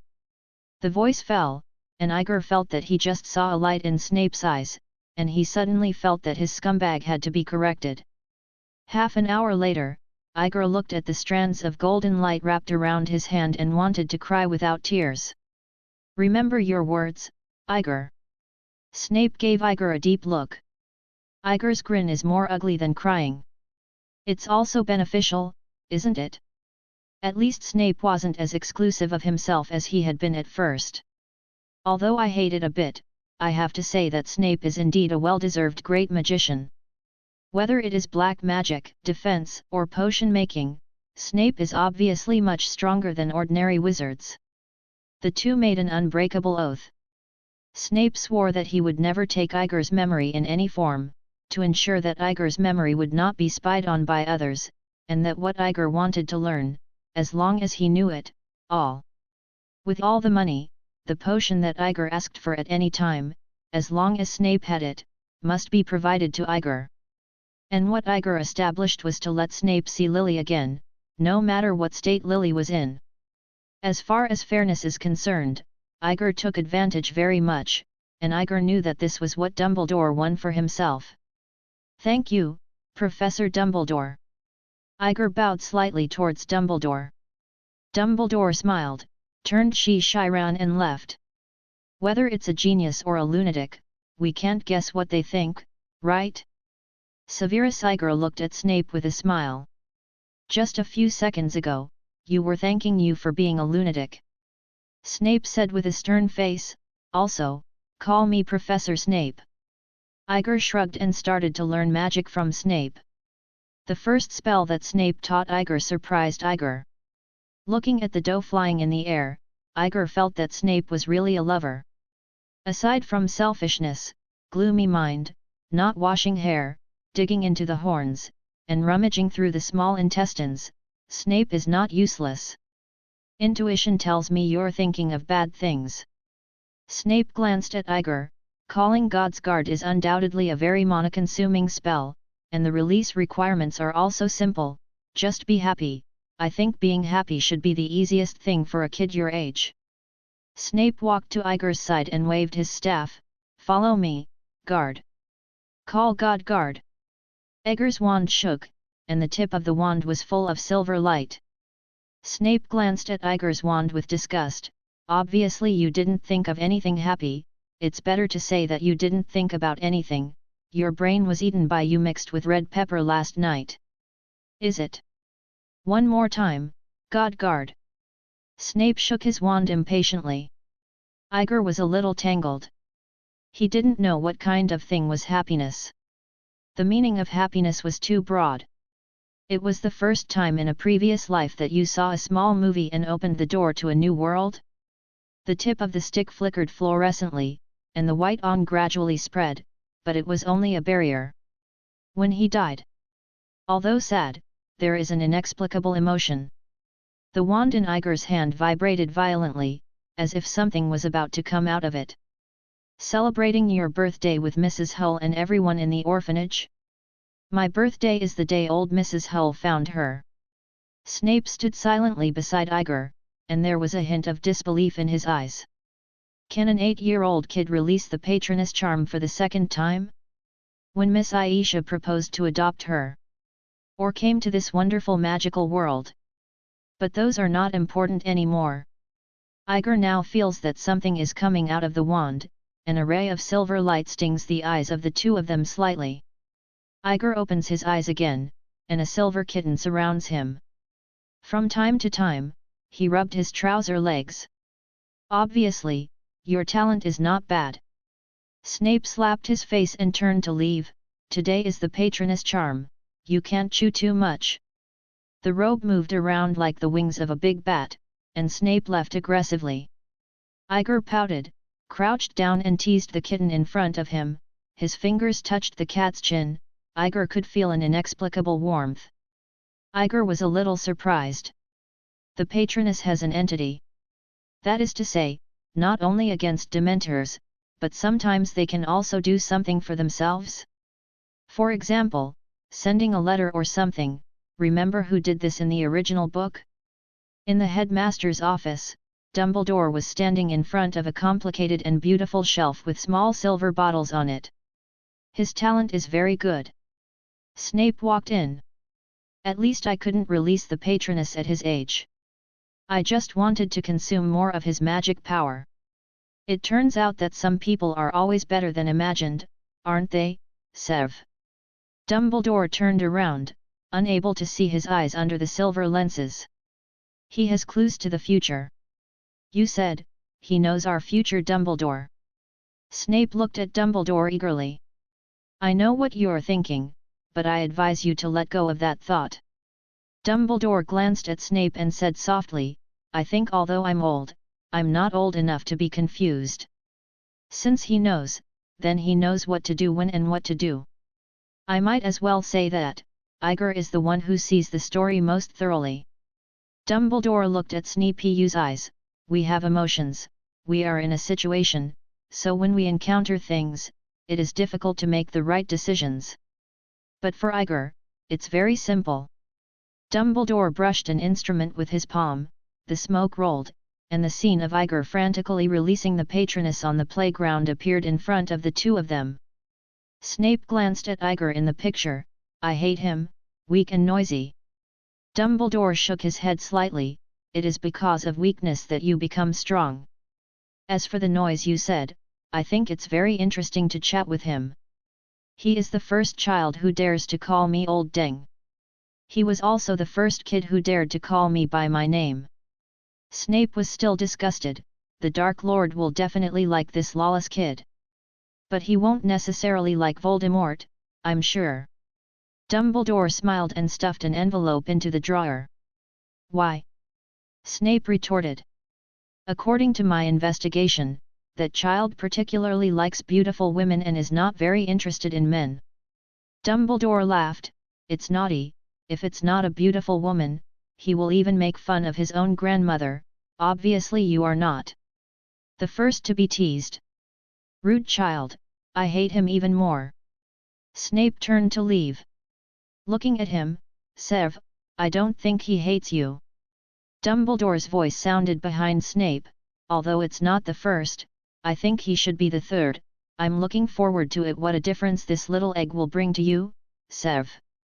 I'm honored. But according to the current situation, this egg is poisonous." Snape left without turning his head. Today is the last day of the Hogwarts summer vacation. Tomorrow evening, a red-painted train will whine and bring a group of little wizards to the gate of this school. Iger threw a wand in his hand, and a silver kitten obediently followed behind him. Although Snape said that this spell would gradually drain away his magic power, Iger did not seem to have done much so far. "I feel that I can feel that the previous strong sense of power to explode is fading, but it is not very obvious." Iger felt that as long as he wanted, he could turn into a dark silence at any time. The reason why the Silent Ones don't live long is mainly because the young wizard's body can't bear that much magic power. Just like the water in a bucket, when the amount of water reaches a critical point, the bucket will burst. What Iger has to do now is to release the endless water as little as possible, and at the same time increase the capacity of the bucket. When the bucket changes from a wooden bucket to an iron bucket, Iger can withstand the silent force. Now, by then, silent will become Iger's most powerful weapon. At this time, Iger had been under the patron saint spell for more than 2 hours. However, the feeling of exhaustion he imagined did not come, but Iger really felt more and more coordinated. He had a feeling that when the silence in the body gradually weakened, when I gradually become stronger, I can completely control this black ink. The weather in Scotland today is not bad. At least Iger has not been able to use the umbrella he carries with him. At this time, Iger was walking on a vast lawn, and a hut appeared in the distance. The corners of Iger's mouth twitched slightly. He knew where this was. This should be Hagrid's hut. He knocked on the door lightly, and there was a dog barking in the house, followed by a rough voice, "Shut up, Fang." The wooden door of the hut was quickly opened, and Hagrid lowered his head. In front of him, a blond boy of 8 or 9 years old was looking at him in surprise. The boy had blue eyes and a small face with soft lines that looked very handsome.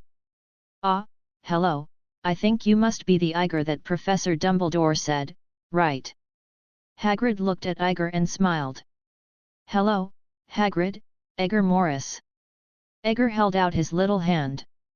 Hagrid cautiously rubbed his rough big hand on his body, and then carefully held Iger's soft little hand, for fear of hurting Iger.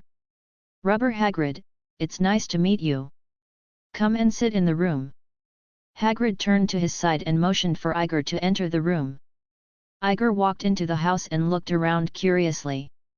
He saw a bunch of silver unicorn hair hanging on the wall, and all kinds of strange ornaments. Although the house was dilapidated, it was very warm. "I heard about you, Iger, I'm sorry." Hagrid looked at Iger's curious eyes and said solemnly, "But don't worry, Dumbledore is the greatest magician, and he will definitely find a way to help you." Iger smiled, "It doesn't matter, in fact, I don't really care about this kind of thing. There are many more terrible things than death, right?" Hagrid raised his eyebrows and looked at Igor in surprise. I'm glad you have such insight, Igor, really, if you need anything, just tell me, I will definitely help you. Thank you, Hagrid. Igor was not polite, and immediately looked like Hagrid. I wonder if you can help me get some venom and unicorn hair from the eight-eyed giant spider. Of course, I will. Go with you. Hagrid immediately waved his hand and rejected Igor's proposal to go with him. I have the unicorn hair here. If you want, I can give it to you directly, although I don't know exactly what that thing is for. There are 10 gallons on the market. Igor looked at Hagrid with a smile. The venom of the eight-eyed giant spider is even rarer, and a pint is worth 100 gallons and has no market price. Hagrid shook his head. I already knew about those things. Professor Dumbledore persuaded me to improve my life a long time ago, but I think it's useless to ask for too much money. Of course, if Igor needs you, I will help you. Be careful. That's a big thank you. I don't have any source of income. It would be great if I could get this done before I start school in 3 years. Igor suddenly laughed. Then I'm even more obliged. Hagrid laughed and said, to be honest, I like people like you very much. You are very honest. Thank you for the compliment. I'm still a little ashamed. I always feel like I'm taking advantage of you. Igor grinned a little embarrassedly. Don't think so, Igor. Hagrid gave Igor a serious look. Anyone can see that I am a half-blood giant. You are the first little wizard who is not afraid of me and is very friendly. Although the student, there are many people in China who are not afraid of me, but there are not many frank like you. I know, most of them still hate my bloodline. Igor grinned. Are we friends? In fact, I always thought I was a freak too. Who would a normal person embrace death? We are friends. Hagrid nodded seriously. Seriously, Igor, I really hope you will enter Gryffindor in the future.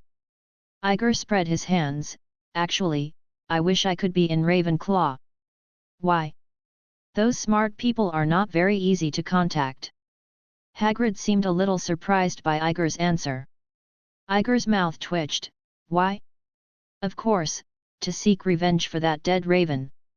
Igor thought about it a lot yesterday. What chickens and rabbits are in the same cage?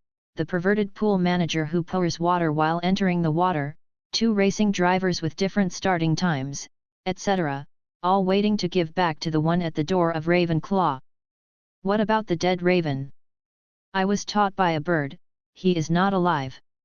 Igor snorted. Hagrid immediately reacted. You mean the knocker at the door of the Ravenclaw lounge? The inexplicable eagle. Yes, that's the one. Igor smiled. I just want to experience the pleasure of being a smart person, but it won't cooperate with me. Don't worry about those Igors. Hagrid pointed to the kitten rubbing against Igor's feet. No one can summon a patroness at your age, and neither can Professor Dumbledore. You are a genius. I may just have more magic power. Igor said uncertainly. There are many Igors who have more magic power, but I'm pretty sure that even Professor Dumbledore couldn't summon the patroness at the age of 8. Igor suddenly felt much better, and he didn't care what Hagrid said was true or false. At least because of Hagrid's words, the psychological shadow that he was about to die again in the past 2 days has been dispelled a lot. If you don't mind, can I go to the Forbidden Forest with you? Igor smiled heehily. Dumbledore reminded me that if you want to go to the Forbidden Forest, you must follow me, and I also feel that you will get nothing for nothing. Great. Hagrid thought about it seriously, and finally nodded. If Dumbledore suggested it, fine, but you must follow me carefully. Thank you, I will. Igor stood up a little excitedly. A few minutes later, Hagrid walked Igor through the Forbidden Forest with a small pink umbrella. This forest is full of mystery and there are many interesting magical creatures, said Hagrid. Igor nodded, and took out a small sniff from his arms. Hagrid was stunned for a moment. This is Sniff, my god, where did you find it, Igor? Mr. Newt's commander gave it to me, but he doesn't seem to be able to bear it. He always thinks I'll eat it. Iger laughed. This little thing likes treasures, shiny things. If you have time, you can bury something near the forbidden forest for him to look for. Hagrid motioned to Iger to put the sniffs away. The forbidden forest during the day is very beautiful. The primitive and retro ecosystem makes this forest full of mystery. The sun shines on the ground through mottled branches and leaves, surrounded by ancient trees. Iger feels that the air seems to be much fresher. A timid voice came, and Iger turned his head to look. There were a few small green things like praying mantis hanging on the tree beside him. That's a tree protecting pot. They're very afraid of life, but they'll be very clingy after getting used to them. Hagrid laughed and motioned for Iger to reach out. Iger stretched out his hand and handed it in front of a small tree guarding pot. The little guy in front of him looked at Iger with a little panic. Iger hooked his fingers with a grin, and the little guy timidly moved it to Iger's hand. Very good, you are very talented, Iger. Hagrid looked at Iger and his eyes lit up. You can find some turtles to feed him, this little guy likes you very much, maybe you can be in the protection class of magical animals. Got good results. Really? Let me borrow your good words. Iger smiled, protecting the small tree protecting pot with both hands. The sniffing in his arms raised his head, looked at the Husholo pot curiously, and then pulled out a penny from Iger's arms and handed it over. Muggle coins. Hagrid smiled. It looks like they get along very well. Are you going to support him? Can you? Iger was stunned. Hagrid nodded, of course, Iger, not everyone can be favored by the Husholo, most people will only be stabbed in the eye by them.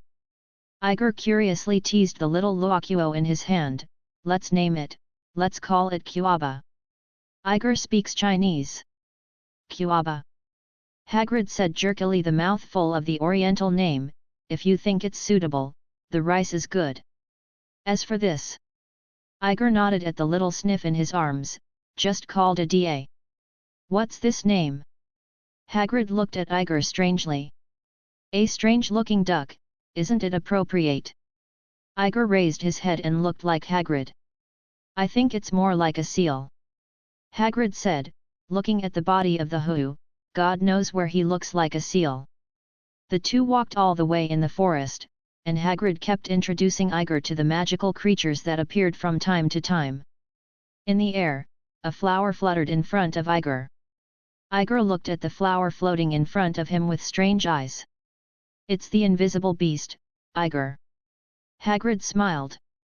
You're lucky, I don't usually see him.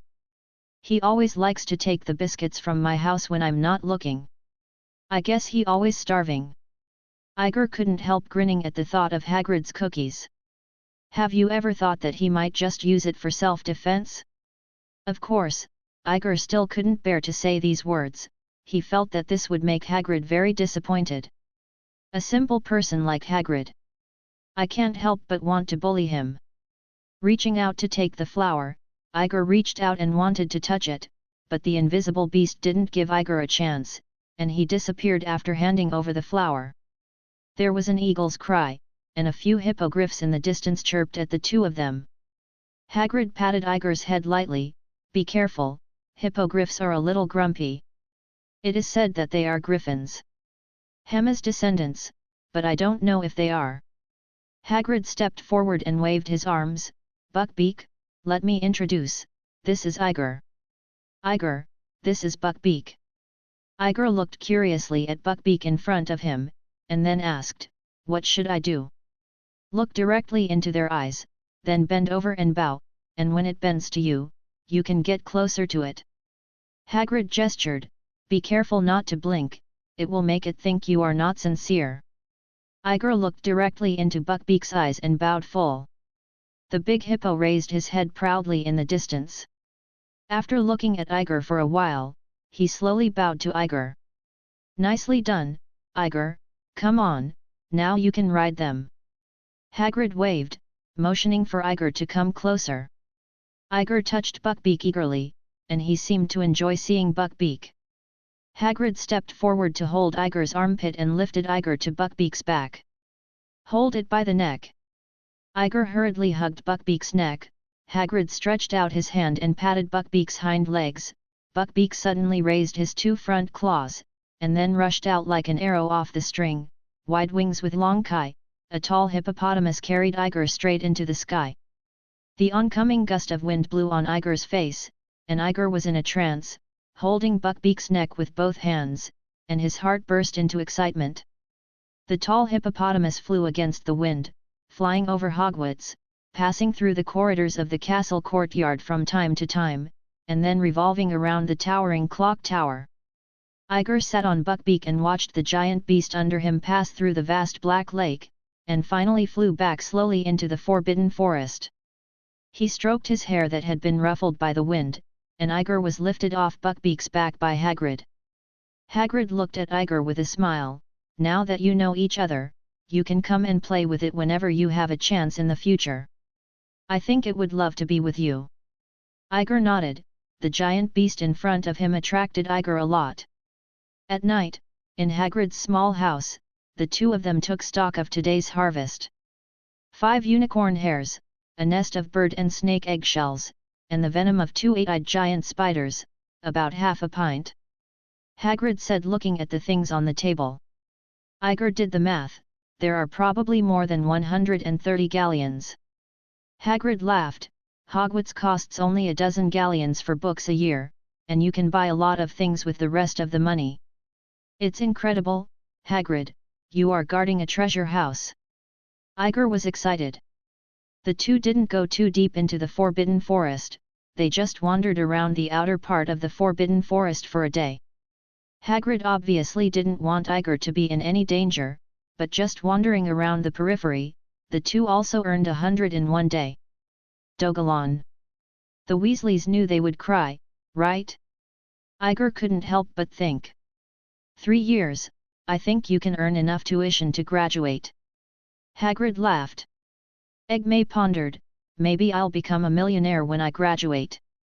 At night, Hagrid sent Iger back to the castle, and Filch was bringing Mrs. Norris to lock the door of the castle. Filch gave Iger a gloomy look, and didn't seem to like him very much. Don't worry, he sees everyone like that. Hagrid whispered beside Iger, so Iger, good night, don't forget, we're going to Diagon Alley at noon tomorrow. Okay, I'll be on time. Iger waved his hand and returned to the castle. Once back at the castle, Kaka immediately appeared in front of Iger. Mr. Iger, do you need Kaka to serve you? If possible, I want to drink some juice. How about iced lemon juice? Iger smiled. Okay, Mr. Iger. Kaka slowly disappeared. A few minutes later, in Gryffindor's tower, as soon as Iger returned to the room, he saw the iced lemon juice on the head of the bed and couldn't help grinning. Good night, Kaka. Good night, sir. Kaka's voice came from the corner of the room. In Iger's arms, Kuaba and Kita Haninli popped out of their heads. 2 little creatures, one fat and one thin, were playing adventure games on the bedside. Looking at Iger lying on the bed and covering the quilt, Kuaba's slender figure came together. He came up and got to Iger's pillow, arched towards Iger's face, and Deo also twisted and twisted into the quilt. Seeing Iger closed his eyes, a thin figure in the room turned off the light. Early the next morning, Iger was woken up by Dada, who was dangling on the crystal chandelier. Sniff's nature gave Dada a mysterious obsession with chandeliers. He picked up the warm milk on the head of the bed and drank it. Iger took a sandwich and put on clothes while eating. After hurriedly tidying up in the bathroom, Iger appeared on the grass field of the castle flying class with a relaxed expression. Late again, Iger? Snape looked at Iger gloomily. Maybe I should turn you into an alarm clock? Although transfiguration is not my specialty, it seems that you and the alarm clock are about the same size. Too much, I don't think it's a problem for me. Eggman remained silent, looking at Snape with a blank expression, for fear that the other party would give him a gag. Take out your wand, today we are going to learn armor and body protection. A smile appeared on Snape's face. I will teach you to release it successfully, and then use a curse to attack you, so as to check if you are paying attention. Igor suddenly felt a little regretful, and felt that it might be better to slap him just now. For someone like Snape, even if you are honest, it seems to be useless. Come, follow me. Snape raised his wand. Armor. Armor and body protection. Igor raised his wand and followed suit. Soft tone, dull and rusty movements.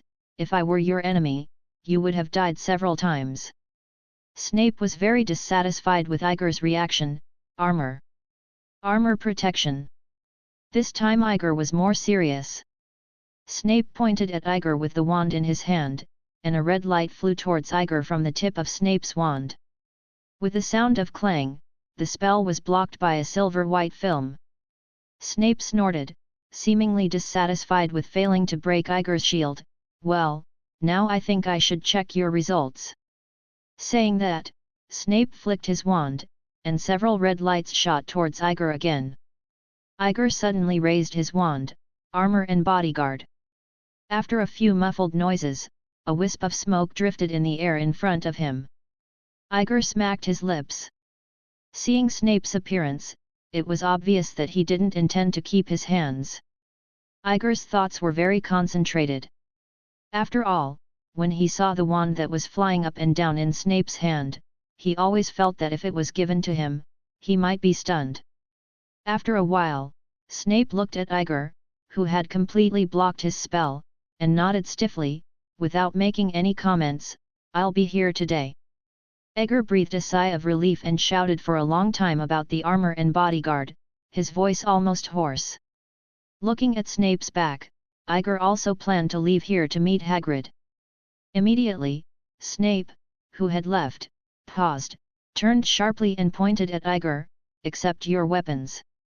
The speed at which a powerful wizard took out his wand and released the magic spell was unbelievably fast. From Snape's turn to the magic spell, the whole process took less than half a second. Igor subconsciously wanted to call out the armor and bodyguard, but his body moved first, the wand in his hand stood up, and a silver-white light film blocked the lasing spell. With the sound of clang, Igor was stunned for a moment as he watched the iron armor spell he released. After a few seconds, he opened his mouth dryly. Armor protection. Snape glanced at Igor. Remember the feeling just now, actual combat is the fastest shortcut to becoming stronger. The iron armor charm can be released continuously. Silently release the iron armor charm, and keep it up, from today onwards. When the words fell, Snape turned and strode away. Igor stood on the grass field and scratched his head embarrassingly while looking at the wand in his hand. For a long time, recalling the feeling of just releasing the silent charm, Igor finally succeeded in releasing an iron armor charm again. So, I can understand that you are teaching that child to protect himself. Dumbledore's figure appeared beside Snape at some point. It was a successful defense against the dark arts class, wasn't it? Snape glanced at Dumbledore, turned and left. At least he can't die until the oath is not fulfilled. He's very talented. Dumbledore's voice came from a distance. Snape waved his hand impatiently. I admit it, but talent doesn't explain everything. A smile flashed in his eyes under the half-moon lens, and Dumbledore looked through the window at the figure on the grassy field below, which kept the iron armor spell intermittently. Igor thinks Snape's iron armor spell is good. I lack everything, except for blue. With this level of magic release, Igor can keep his all day long. Now that I have mastered silent spell casting, my safety has improved a lot. At least I don't have to be afraid of a magic spell coming from somewhere that will kill me. What's more, if the iron armor spell is strong enough, it can bounce the caster's spell back. Very beautiful silent spell casting, even many 5th grade students can't do it. A female voice sounded a little serious behind him. Igor turned his head and looked at a grandmother with high hair pulled up. The lady is looking at herself admiringly. Thank you for your compliment, Professor McGonagall. Igor laughed. Professor McGonagall glanced at the silver kitten at Iger's feet and couldn't help laughing. Very good, patron saint. Iger couldn't help laughing when he saw Professor McGonagall. If I remember correctly, Professor McGonagall's animagus was a cat. Animagus and Patronus often have a deep connection. Usually, the patron saint of wizards will be linked to animagus. If there is a chance, I would also like to learn animagos with Professor McGonagall. Iger nodded to Professor McGonagall. You can anytime, if you are interested. Transfiguration is a very deep knowledge. I hope Mr. Morrissey can keep your enthusiasm for transfiguration. Professor McGonagall laughed. Iger thinks that maybe because he is too young, Professor McGonagall doesn't seem to be as strict with him as other students. After saying goodbye to Professor McGonagall, Iger trotted towards Hagrid's hut. Hagrid, how do we get to Diagon Alley? Iger looked at Hagrid excitedly. Hagrid was fertilizing the big pumpkins in the garden. The smell was unpleasant. Iger twitched his nose and moved away expressionlessly. Seeing Iger's arrival, Hagrid seemed to be in a good mood. He stretched out his hand and pointed in the woods. I have a motorcycle there. We are going to fly all the way there. Have you ever seen a flying motorcycle? Iger shook his head. He had only seen it in movies. After a while, Iger sat on the flying motorcycle and hugged Hagrid's stout waist. It has to be said that Hagrid's huge physique provided Iger with a perfect shelter from the wind. The two flew all the way from the sky and fell into Diagon Alley. I have to be careful every time I ride a motorcycle, so as not to be called by Arthur. Hagrid muttered and took Iger all the way to Ollivander's wand shop. The wand shop still had that quiet and eerie atmosphere, and Ollivander walked out quietly as soon as the two entered the room. If I remember correctly, Mr. Morrissey, we just met the day before yesterday. Ollivander looked at Iger with a smile. Is there something wrong this time? Iger smiled and said softly, we want to sell you something, Mr. Ollivander. Saying that, Iger took out the 5 unicorn hairs that he found yesterday, and Ollivander reached out and took them, looking at them carefully. The unicorn hair that sheds naturally, the condition is very good, there is no damage, very good.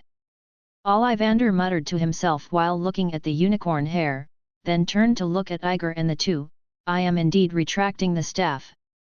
Core material, so what is your expected price? I heard that the price on the market is 10 galleons. Iger asked tentatively. It's currently 11 galleons, and unicorns are still very rare. Ollivander smiled. However, if you plan to supply for a long time, I hope we can keep it at 10 galleons, and in the future for the customers you bring, I can reduce the price of the wand by 30%, how about that? It's a pleasure to cooperate, Mr. Ollivander. Iger laughed. After leaving the wand shop, the two looked at each other and laughed. For both Iger and Hagrid, this was obviously a no-brainer deal. Unicorn hair loss is very common, and Hagrid can find quite a few by wandering around in the Forbidden Forest. Afterwards, Hagrid took Iger to Gringotts again, and exchanged the egg of the bird snake and a fierce goblin for 25 galleons. It's less than I thought, 5 galleons, you can buy a lot of things, greedy goblin. Hagrid muttered. In a dilapidated and dark tavern, Hagrid looked at Iger. Wait for me here, I'm going to Nocturne Alley, that place is not a friendly place for you. Iger nodded and sat down at the bar of the bar. The Leaky Cauldron is a good place to relax. If you want to eat, just tell Tom. Hagrid waved his hand and turned back to the alley. Iger turned his head to look at the hunchbacked old man who was smiling at him, and laughed embarrassingly. Who is that stupid big man from you? Behind Iger, an oily voice came. Iger turned his head to look, and in front of him was a blonde boy in a small robe. Her hair color is very similar to herself, both platinum blonde, but Jungziu has a proud expression on her face. Hagrid is my friend, what's the problem? Iger's tone was lazy, he was very sure that he didn't like the little kid in front of him very much. For such children, Iger usually likes to teach them love with his fists, but now that he has a wand, Iger thinks that he may be a little more elegant. The boy looked at Iger's delicate face and raised his eyebrows. It looks very different, that guy looks stupid, you look more pleasing to the eye than him, what's your name? Iger squinted his eyes, and he didn't know when a wand appeared in his hand. The wand in his right hand protruded from the armpit of his left hand and pointed at the boy behind him, Fuchsia. The sound of boom sounded, and the boy was pushed out by a huge force, and then hung upside down on the wall not far away. The boy's screams quickly overshadowed the noise in the tavern, and people looked at Iger in surprise. The golden bell falls. With a wave of the wand in Iger's hand, the boy fell to the ground with a thud. At this time, the boy looked at Iger with a shaky expression. The boy holding the wand casually in front of him is as attractive as a demon from hell. Iger turned around, sat on the high stool with Erlang's legs crossed, and waved his wand again, crushed to pieces. A red light slammed on the wall beside the boy, and the wall of the tavern was suddenly smashed into a huge hole. The boy was so frightened that he cried, and a smell of urine came out. "What's your name?" Iger sat on the chair and looked at the boy in front of him with a smile. Draco Malfoy." Malfoy looked at Iger timidly. "The eldest son of the Malfoy family, what are you doing in this tavern when you don't stay in the mansion?" Iger was stunned for a while, but he even met a plot character. Speaking of which, the boy in front of him is indeed somewhat similar to the one in the movie. "I came to Diagon Alley with my dad. My dad was in a hurry. I came here to hang out by myself." Malfoy cried and looked at Iger. "Hagrid is my friend." Iger tilted his head, and the slender wand turned flowers in his white and tender hands. "I don't allow others to insult my friend. Next time there is such a thing, I will take you become a skunk." The boy nodded hurriedly, and curled up shivering. Recovered as before. Iger pointed to the gravel on the ground, and the piles of stones rolled back to the wall, and there was a lively cheer in the tavern. A large group of wizards, men and women, young and old, clapped and looked at Iger. Iger nodded in greeting. The magic world is a place where the strong prey on the weak. As long as you have strength, you can gain respect, especially for dark wizards. Iger doesn't plan to become a dark wizard, but if there is something really annoying, then he doesn't mind using some dark wizard methods. After all, he is a silent one, Azkaban can't hold him. "I don't want your father to come to trouble me." Iger looked into Malfoy's eyes and said softly, "You know, you will go to Hogwarts sooner or later, which means that sooner or later you will fall into my hands, see what I mean?"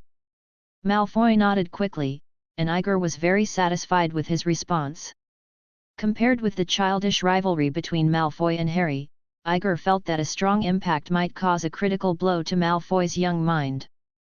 If Fu is not stupid, he should know that he is not something he can provoke.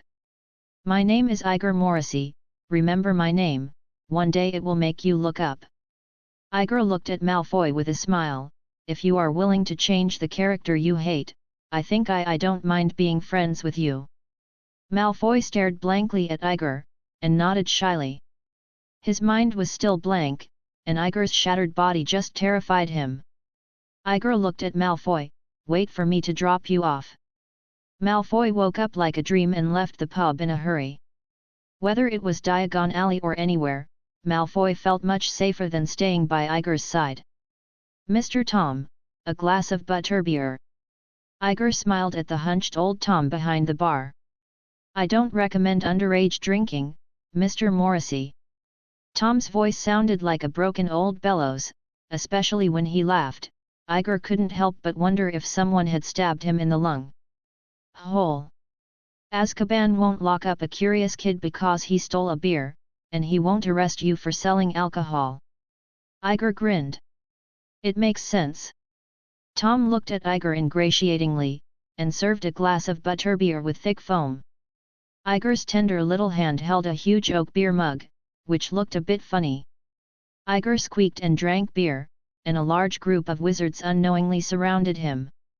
From time to time, someone chatted with Iger, and Iger chatted with them one after another. Soon, Hagrid's tall figure appeared in the shop. "I just heard that there was a little wizard in the leaky cauldron who used a beautiful smash to blow up an entire wall. Seriously, Iger, this is very dangerous." Hagrid looked at Iger and said seriously. Iger looked at Hagrid and opened his mouth.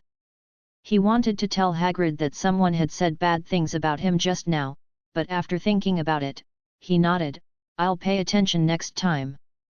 But I heard that the boy was trying to protect his friend, Iger. I was very moved." Hagrid's rough voice laughed, and couldn't help hugging Iger lightly. "Everyone in the Malfoy family is very annoying. I don't want you to have any conflict with them because of me. After all, they are still powerful." Iger looked at Hagrid and laughed, feeling itchy in his heart. "The price of spider venom is higher than I thought. A sneaky old lady bought it from me for 60 galleons. Hagrid looked at Iger and whispered, "It's a lot of money, isn't it?" Iger nodded and followed Hagrid into Diagon Alley. Hagrid said he would choose an owl for Iger, which made Iger a little excited. "After 2 days, we will spend more time in the Forbidden Forest, and we should be able to buy you a good flying broom. In fact, we can buy it now, but the brooms of dozens of galleons are obviously not worthy of our future great magic. Teacher, isn't it?" Hagrid walked with big strides, and Iger trotted behind Hagrid. Hagrid turned his head and laughed at the way Iger was running. He reached out to hold Iger and let Iger sit on his shoulders. "I think you'll be more relaxed this way," Hagrid said. Iger sat on Hagrid's broad shoulders, looked around, and the people around looked at Iger. Hagrid's outstanding height made him particularly striking. Hagrid took Iger to the door of a shop. Iger looked at the sign on the shop, "Ella Owl Shop. This house has the most complete set of pets. Most of the students at Hogwarts found their messengers here." Hagrid put Iger down, pushed Iger through the door and walked in. "Welcome," the female owner of the shop said with a smile. "Which one you like, pick it yourself." Hagrid patted Iger's little head. There were many owls in the house. Iger wanted a Costco like Harry Potter. He looked around, hoping to find a friend who had a good eye. Soon, in a corner of the shop, Iger saw a little guy with big eyes looking up and down at him. "This owl has black and white feathers and a small beak. With those big eyes, it looks cute. I want this." Iger grinned. 50 galleons. The female boss looked at Iger and rubbed her hands. "How much?" Iger and Hagrid both stared, looking at the female boss in panic and asked in unison. 50. The female boss shrugged, "That's the laughing owl. It is said that a species that went extinct decades ago is rarer than a giant dragon. 50 galleons are already very cheap." In the corner, the Bijit owl jumped in the cage, looking at Iger with some anticipation. "What are the characteristics?" Iger looked at the female boss. "It just sounds like someone is laughing, isn't it weird?" The female boss spread her hands. Iger was a little speechless. "No matter how weird it is, it's just an owl." The female boss looked a little impatient. "Things are rare, do you understand? Do you buy them?" Hagrid opened his mouth to buy it. He could see that Iger really liked that owl. 30 galleons. Iger frowned and looked at the female boss. "This is the limit we can bear." Saying that, Iger made a regretful expression and planned to leave, but the female boss hurriedly stopped him and stuffed the cage into Iger. 30 is 30, you know that I have already made a lot of money at 30, although it is an extinct species, but that's right, it's just an owl, the poor little guy has been there for a long time, and others won't buy it when they hear the price." The female boss was chattering, looking at the 30 galleons that Iger handed to her, obviously very happy. Black shop. The two were walking in Diagon Alley, but Hagrid was still indignant. "A toad is only a few silver cents. The most expensive owl is only 8 or 9 galleons. What did she think she was selling? A giant dragon?" In comparison, Iger was clearly in a good mood. He constantly comforted Hagrid and reached out to tease the laughing owl in the cage. In his arms, Quabbा timidly stuck his head out to look at the laughing owl in the cage, and slowly moved to the side of the cage. The laughing owl looked at the tree guard Luokuo in front of him and slammed into it, so frightened Quabbā ran back to Iger's arms, screaming. In the cage, the black and white owl burst into laughter, and the originally big eyes were also mischievous. Squinting. The peculiar laughter immediately attracted the attention of the people around, and Iger was also amused by it to laugh. It's not worth 30 galleons, isn't it? This laughter sounds very happy. The person just said that you might be the last laughing owl, how about calling you Luck? Lucky. Iger stretched out his finger and poked Lack's beak. Lack glanced at Iger, and gently pecked at Iger's hand peck. It seems that I am quite satisfied with the name. A few minutes later, Iger and Hagrid came to Gringotts and deposited 50 galleons. Hagrid helped Iger buy a money bag with a traceless stretch spell, and asked Iger to take the rest of the money with him.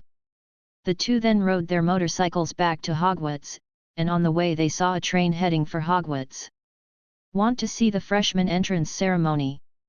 Hagrid asked. Can you? Iger was a little curious. Of course you can, you are also a part of Hogwarts now, there is no reason why you can't. Hagrid smiled. The rumbling motorcycle fell into the forbidden forest, and Hagrid motioned for Iger to return to the castle first. I'm going to pick up the freshmen who are entering the first year. Iger, go and prepare for the banquet. The entrance banquet dinner is very rich. Hagrid patted Iger's little head. Iger nodded and walked towards the castle with Lack's cage. After a while, Iger walked out of the Gryffindor common room after finishing packing, and the house elf Kaka led him to the academy auditorium. I haven't remembered the location of the auditorium for 2 days. I really doubt what is in your head, Iger. A greasy voice came, and Iger turned his head to look, and a red light was facing himself. Lazing. Iger was suddenly shocked, and the red light was blocked by an invisible barrier more than 1 meter in front of him. Nice silent casting, it looks like you don't even need a wand now. Snape looked at Iger with a gloomy look, and a trace of surprise flashed in his eyes, but it was fleeting, and then he looked at Kaka. You go back, I'll take him to the auditorium. Kaka bowed to Snape in panic, and then the figure slowly disappeared. Iger couldn't help but feel fortunate that he had maintained the state of armor and body protection as Snape said, otherwise, it would have been unpleasant to come here just now. Iger took small steps and followed behind the fiery Snape, and the two entered the auditorium. At this time, the 4 rows of long tables in the auditorium were already filled with groups of little wizards in black robes. Seeing Snape and Iger walking in, people's curious eyes all fell on Iger. He doesn't look like he's 10 years old? A freshman. Maybe it's Snape's relatives? Otherwise, that old bat wouldn't be in the mood to take children. There were all kinds of voices around. Iger felt a little embarrassed, and being stared at by so many people was obviously a little stressful. Little egg. A crisp female voice sounded. Iger turned his head to look at him, and on the long table in Gryffindor, Elsa was looking at herself excitedly. Sit here, here. Iger looked at Elsa and laughed. It is a very happy thing to have a familiar person in an unfamiliar environment. Just as he was about to walk towards Elsa, Snape rudely picked up Iger's collar, and a negative voice appeared in Iger's ear. It's a pity, Miss Smith. Snape looked at Elsa with the same stinky face that never changed. Iger is my disciple. I think he should sit in Slytherin instead of Gryffindor. The noise around him suddenly became more lively. Snape was talking about disciples instead of students. When did this greasy old guy start accepting disciples? Elsa looked at Snape without flinching, but I think he hasn't arrived at the branch yet, isn't he? It should be his freedom where to sit. Miss Smith is right. Professor McGonagall appeared next to several people at an unknown time. Where to sit should be the child's freedom. We have no right to interfere, Severus.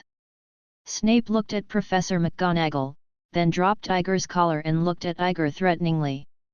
Iger grinned and sat happily beside Elsa, then turned around and waved to Snape. Snape's face became obviously more ugly, he snorted, and strode to the teacher's bench. Professor McGonagall looked at Iger, pursed her lips, a smile appeared on her serious face, and Iger also grinned at her. What the is going on here? Why are you here? Elsa looked at Iger with beautiful eyes. I was shocked when I received the letter from Professor Dumbledore. Aren't you only 8 years old? Iger's words were concise and to the point, and whispered in Aisha's ear, suddenly broke out, "Come here to recuperate." The Silent One. Elsa looked at Iger in panic and looked him up and down. God, doesn't that mean? It's okay, I can roughly control it. Dumbledore said it's good to survive the age of 10. Iger waved his hand quickly. Elsa was still worried, and checked Iger up and down. Iger looked at Elsa. I agree with you to adopt me, what do you think? Really? Aisha's eyes lit up, and she took Agra into her arms. That's great, when I graduate this year, I'll find a job with a good salary, and then I can fully adopt you. I have a way to make money. Iger laughed, I still have 50 galleons in Gringotts. Don't underestimate 50 galleons, it would cost more than 2,000 yuan in RMB. In this era, the monthly salary is much higher than that of many wizards. A Muggle worker's salary of more than £100 a month is only 20 or 30 galleons in galleons. Miss Aisha has always been so gentle and beautiful, it would be better if she didn't always tease herself. And I will probably live in Hogwarts for 3 years. Anyway, I must stay with old Denkta before I am 10 years old. Iger chanted, and the little lions around him all began to come up curiously and talk to Iger. In the teacher's chair, Dumbledore smiled and looked at Iger on the Gryffindor long table. He is very friendly, isn't he? Yeah, but I still think he should belong to us in Ravenclaw. Professor Flitwick was obviously still preoccupied with the issue of Iger's belonging. But he couldn't answer the Eagle's question. Dumbledore smiled. Many students in Ravenclaw can't answer. The Eagle has nothing to do every day, only thinks about problems. It has something wrong, and it has nothing to do with him. I always couldn't answer it when I was in school. Flitwick the professor wasn't in a good mood, but Snape, who was not far from him, was clearly in a worse mood than him. One of the two felt that the smart wizard who belonged to their own academy was kidnapped by Dumbledore, and the other felt that the disciples they had taught should sit in their own academy. Naturally, Dumbledore had no good face. I think if there is more laughter in your academy, that kids should be happy to go to your academy. Dumbledore took a sip from the golden cup in his hand. The freshmen are about to come in, let's start the branch ceremony. The auditorium door opened, and Professor McGonagall walked in with a large group of timid little wizards. In the next few minutes, Iger saw the singing of the Sorting Hat. To be honest, Iger felt that there was nothing interesting except the rhyme, but Iger thought of the dead raven at the door of the Ravenclaw common room. The hat is still a bit of a pursuit. In the crowd, the little wizards were named by Professor McGonagall, and then they walked to the dining table belonging to their own academy with excitement and anxiety. Iger couldn't help but feel a little envious, but he was not in a hurry. The shortest kid from the freshmen looked taller than Iger, which made Iger a little sluggish. Looking at Aisha next to him, Iger didn't know how long it would take to push this girl. After the sorting ceremony, Dumbledore stood up and spoke to the students. Iger didn't quite understand what he said, and then he saw the white-bearded old man take out his wand and lead the students to sing the school song. Iger tried to learn from Fred and George, and sang the last sentence in the tune of the funeral march. The dead and sad voice made Iger the last person to sing the song. Dumbledore held a wand dump, for Iger's last lyric to end the conductor. There was dead silence in the hall, and people stared at Hogwarts, who was the first in the history of Hogwarts to sing the school song with the funeral march. Professor Flitwick turned his head to look at Snape. Maybe Dumbledore was right, he should be in Gryffindor. Snape's face darkened when he heard Professor Flitwick's words. The lively applause sounded. Igor stood on the chair with a smile and bowed to the surroundings. Elsa laughed, leaned back and forth, hugged Igor and kissed him on the cheek, and the boys around looked envious. Then, I have nothing more to say. Dumbledore waved his hand with a smile. Eat it. The voice fell, and plates of dishes appeared on the 4 long tables, and the students began to eat excitedly. Interestingly, there was a glass of iced lemon juice and a small pot of hot pot in front of Igor, which was obviously not the dish that should appear in the dinner, which immediately attracted the attention of other students. Igor knew that this was prepared by the elves for himself, so he couldn't help laughing. What is this? Elsa looked at Igor curiously. A kind of food in the East, called hot pot. Igor picked up a thick piece of beef floating on the chili oil and put it on Aisha's plate. Aisha took the beef with a fork and put it in her mouth, then her eyes lit up. It's delicious. Eat more if it's delicious. Igor grinned. Kaka, can you prepare another for me? The voice fell, and another small pot appeared on the table in front of him. How did you do it? Elsa looked at Igor in surprise. This is made by a house elf. After it's done, it's served on the table corresponding to the kitchen, don't you know? Igor was also a little surprised. I don't know. Aisha didn't seem to have been to the kitchen, and looked at Igor blankly. I'll show you when I have a chance. Igor laughed. Elsa feels a little weird, she's obviously the one who stayed at Hogwarts for 7 years, right? Igor thought about it for a while and thought that it might be the reason why Fred and George haven't entered the school yet. This school is not so happy. Hufflepuff students should know the entrance to the kitchen, but it is estimated that Elsa has little chance of contact. The two talked a lot during dinner. About Igor's adventures in the last few days, except for some things that shouldn't be said, everything else was told to Aisha. You actually went to the Forbidden Forest with Hagrid. Aisha frowned slightly as she looked at Igor. That's against the school rules, and we're not allowed in. School rules are useful to students. I'm not a student now, aren't I? Igor grinned.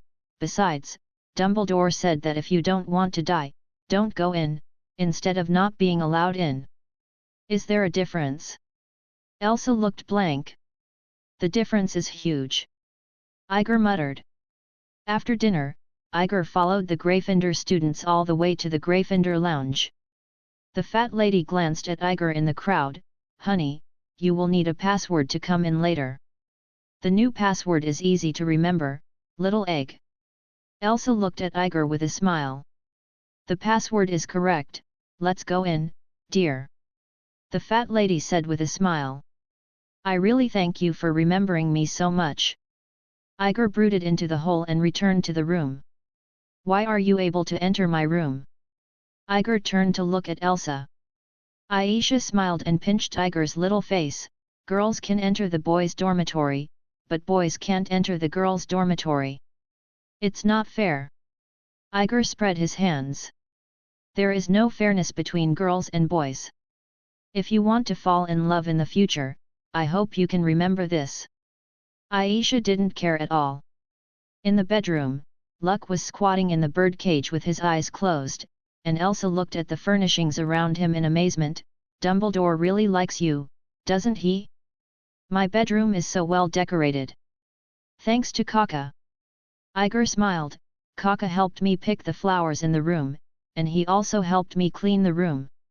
He took out a golden galleon and a timid hot pot from his arms. Igor turned and walked out of the room. I don't mind if you stay and sleep with me at night, but now I need to go to Dumbledore's office. Elsa smiled and walked downstairs behind Igor, obviously very happy with Igor's molesting. A few minutes later, Kaka took Igor to the door of Dumbledore's office. Igor looked at the stone sculpture in front of him. Zizzaby candy. Pushing the door into the room, Dumbledore was looking at Ravenclaw's crown carefully. I'm still thinking about when you will catch up with Miss Smith. You came earlier than I thought, which is a good thing, Igor. Dumbledore smiled. Indulging in tenderness for too long may not be the case. What a good thing, it may hollow out your body prematurely. Old hooligan. Iger was expressionless. What's the matter with calling me here? Ah, it's like this. Dumbledore's voice was soft.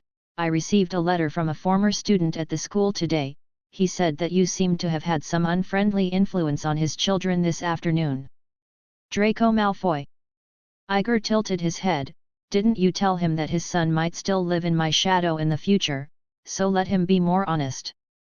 I did persuade him like this, but he doesn't seem to be someone who is easy to give up. Fortunately, Sev replied in time to persuade him, and he has a good relationship with the child's father. Dumbledore looked at Iger sharply. At this point, I also hope that you can control your emotions. After all, silence is likely to explode when you are emotional. Okay, I see. Iger shrugged. Dumbledore shook his head helplessly. What a pity, you don't seem to have listened to my words. Do you want something to drink? Iger grinned, and it seemed that Old Man Deng didn't care much about this kind of thing.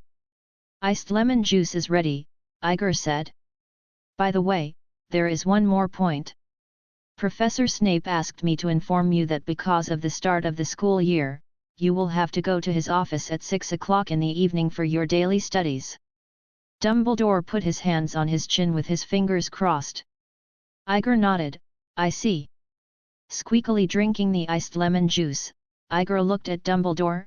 Professor, there is one thing I don't quite understand. Why didn't you get legilimency? Dumbledore laughed. Actually, I had a momentary temptation before. Believe me, with my ability, you can't feel anything.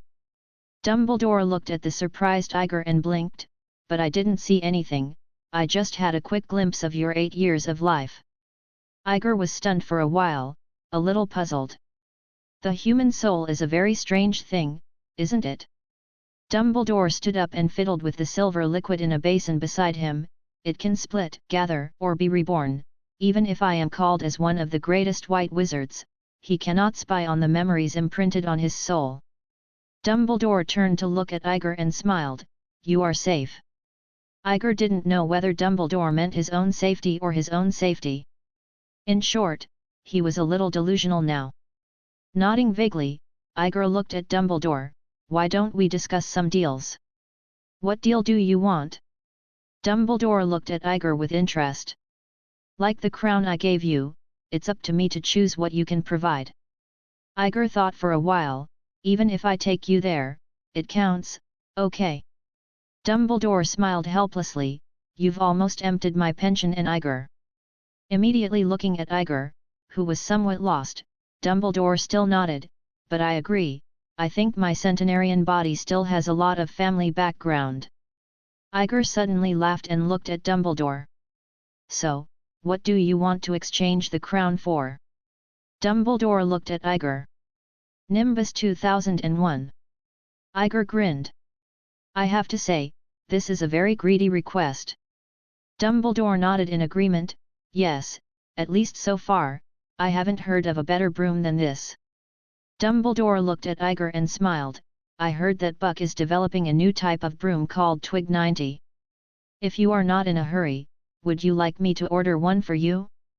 I heard that they will be on the market next year. Iger shook his head. Forget it. I think so too. I have seen their processing process.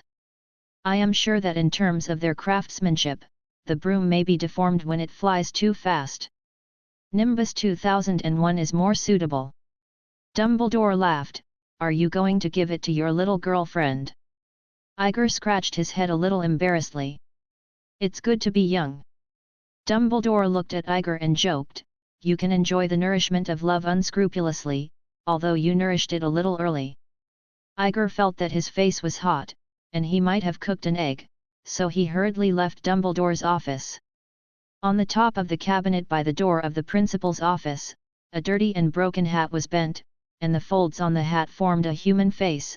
I like that child, Dumbledore, not artificial at all, although very greedy. I like it too, this is a child who is easy to see through. Dumbledore raised his eyebrows. I'm sure he won't go down the wrong road. I'm sure what he wants next time is not something as simple as a broom. The Sorting Hat muttered. Dumbledore spread his hands and seemed to agree with what the Sorting Hat said.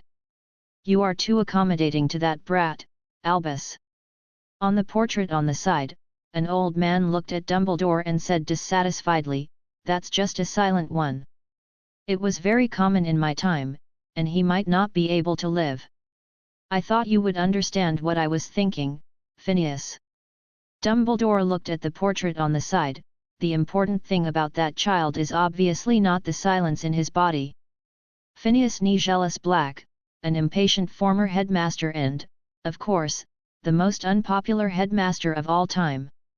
He is Sirius's great-great-grandfather, and his personality has clearly become more impatient since he learned that Sirius, the last descendant of the family, was imprisoned in Azkaban. Strange theory, I think you are getting old. Phineas turned and left with a mutter. It seemed that he was going to complain about his portrait in Hogsmeade Square. Early the next morning, Igor was wandering around the Hogwarts manor, with the silver kitten beside him from time to time fluttering at passing butterflies. The morning air in Hogwarts was very nice. The faint smell of grass mixed with the scent of flowers penetrated into Igor's nose. After a sniff, Igor walked towards Hagrid's hut. Good morning, Hagrid. Igor walked into the hut, where Hagrid was wearing a pink apron and eating breakfast biscuits. Igor didn't understand why Hagrid had a soft spot for cookies, and he didn't understand why Hagrid could make other people's teeth no matter he made cakes, pies or cookies. Good morning, Igor. Hagrid pushed a jug of milk. It's a pity that I can't take you to the Forbidden Forest to hang out today. The pumpkin fields have just finished fertilizing. I need to give them some deworming medicine. If you're bored, you can go to Buckbeak and let him fly you twice, but remember to bring him a few rat skunks or something, that guy is very greedy. Igor nodded and looked at the breakfast milk that Hagrid handed over. The milk in the jug was obviously much more viscous than the milk, and it was very serious to hang the cup. Igor was not sure if he would choke when he took a sip. What kind of milk is this? Igor asked. Hagrid chewed the biscuits in his mouth. The milk of the poisonous horns is the 2 poisonous horns that Mr. Scamander released in the Forbidden Forest. They are said to be the last 2 in the world, but they are in the life in the Forbidden Forest is very good. Now that we have our own small group, at least we don't have to worry about extinction, right? Mr. Scamander is really great. Hagrid babbled, and seemed to admire Newt Scamander. Igor felt that the two were very similar, and both had a mysterious obsession with magical creatures, but compared to Newt, Hagrid seemed to be I prefer those with large bodies and sharp claws and fangs. Like a giant dragon? The corners of Igor's mouth twitched, and then his eyes lit up a little. Speaking of which, if there is a chance to raise a giant dragon, it would be really good, right? During the whole day, Igor had nothing to do, although he went to Hogsmeade in the afternoon to drink some butterbeer, reading www.uugonshu.com, but that didn't seem to bring him much fun. At night, in Snape's office, Igor stared at all kinds of spooky things soaking in the green liquid all around. Igor wasn't sure if Snape was using magic potions or playing dissection. Take out your wand, Igor. Snape's face was not very good, and Igor felt that he might still be brooding over the fact that he had saved his face last night. After all, Snape obviously didn't have a broad mind. I heard that you cast a very powerful bone-shattering charm at the Leaky Cauldron yesterday afternoon? It seems that even if I don't teach you anything, you can handle this restricted-level black magic at your fingertips. Snape was tired and crooked. The crooked tone surrounded Igor's ear, and Igor wasn't sure if he needed to scold him now, because he hadn't yet heard whether Snape meant praise or sarcasm. I've won the prize. Igor thought for a while and still opened his mouth and said. You seem to think I'm complimenting you. Snape gave Igor a cold look. Igor was at a loss for a while, isn't it? Obviously, trying to communicate with someone with no brains like you was my mistake. Snape snorted. I thought we would have a very common language. Igor replied calmly, I am stupid and you are stupid, everyone is the same. Snape's face was ugly. He found that he basically had no hope of defeating Igor in the verbal confrontation. He wanted to deduct points, but he didn't know who to deduct. There is no good reason for wanting to be locked up. Igor is not a student. Thinking of a tongue-in-cheek chokehold, Igor is still wearing his armor 24 hours a day. Why should I teach him the iron armor charm? Snape was expressionless, feeling very bad.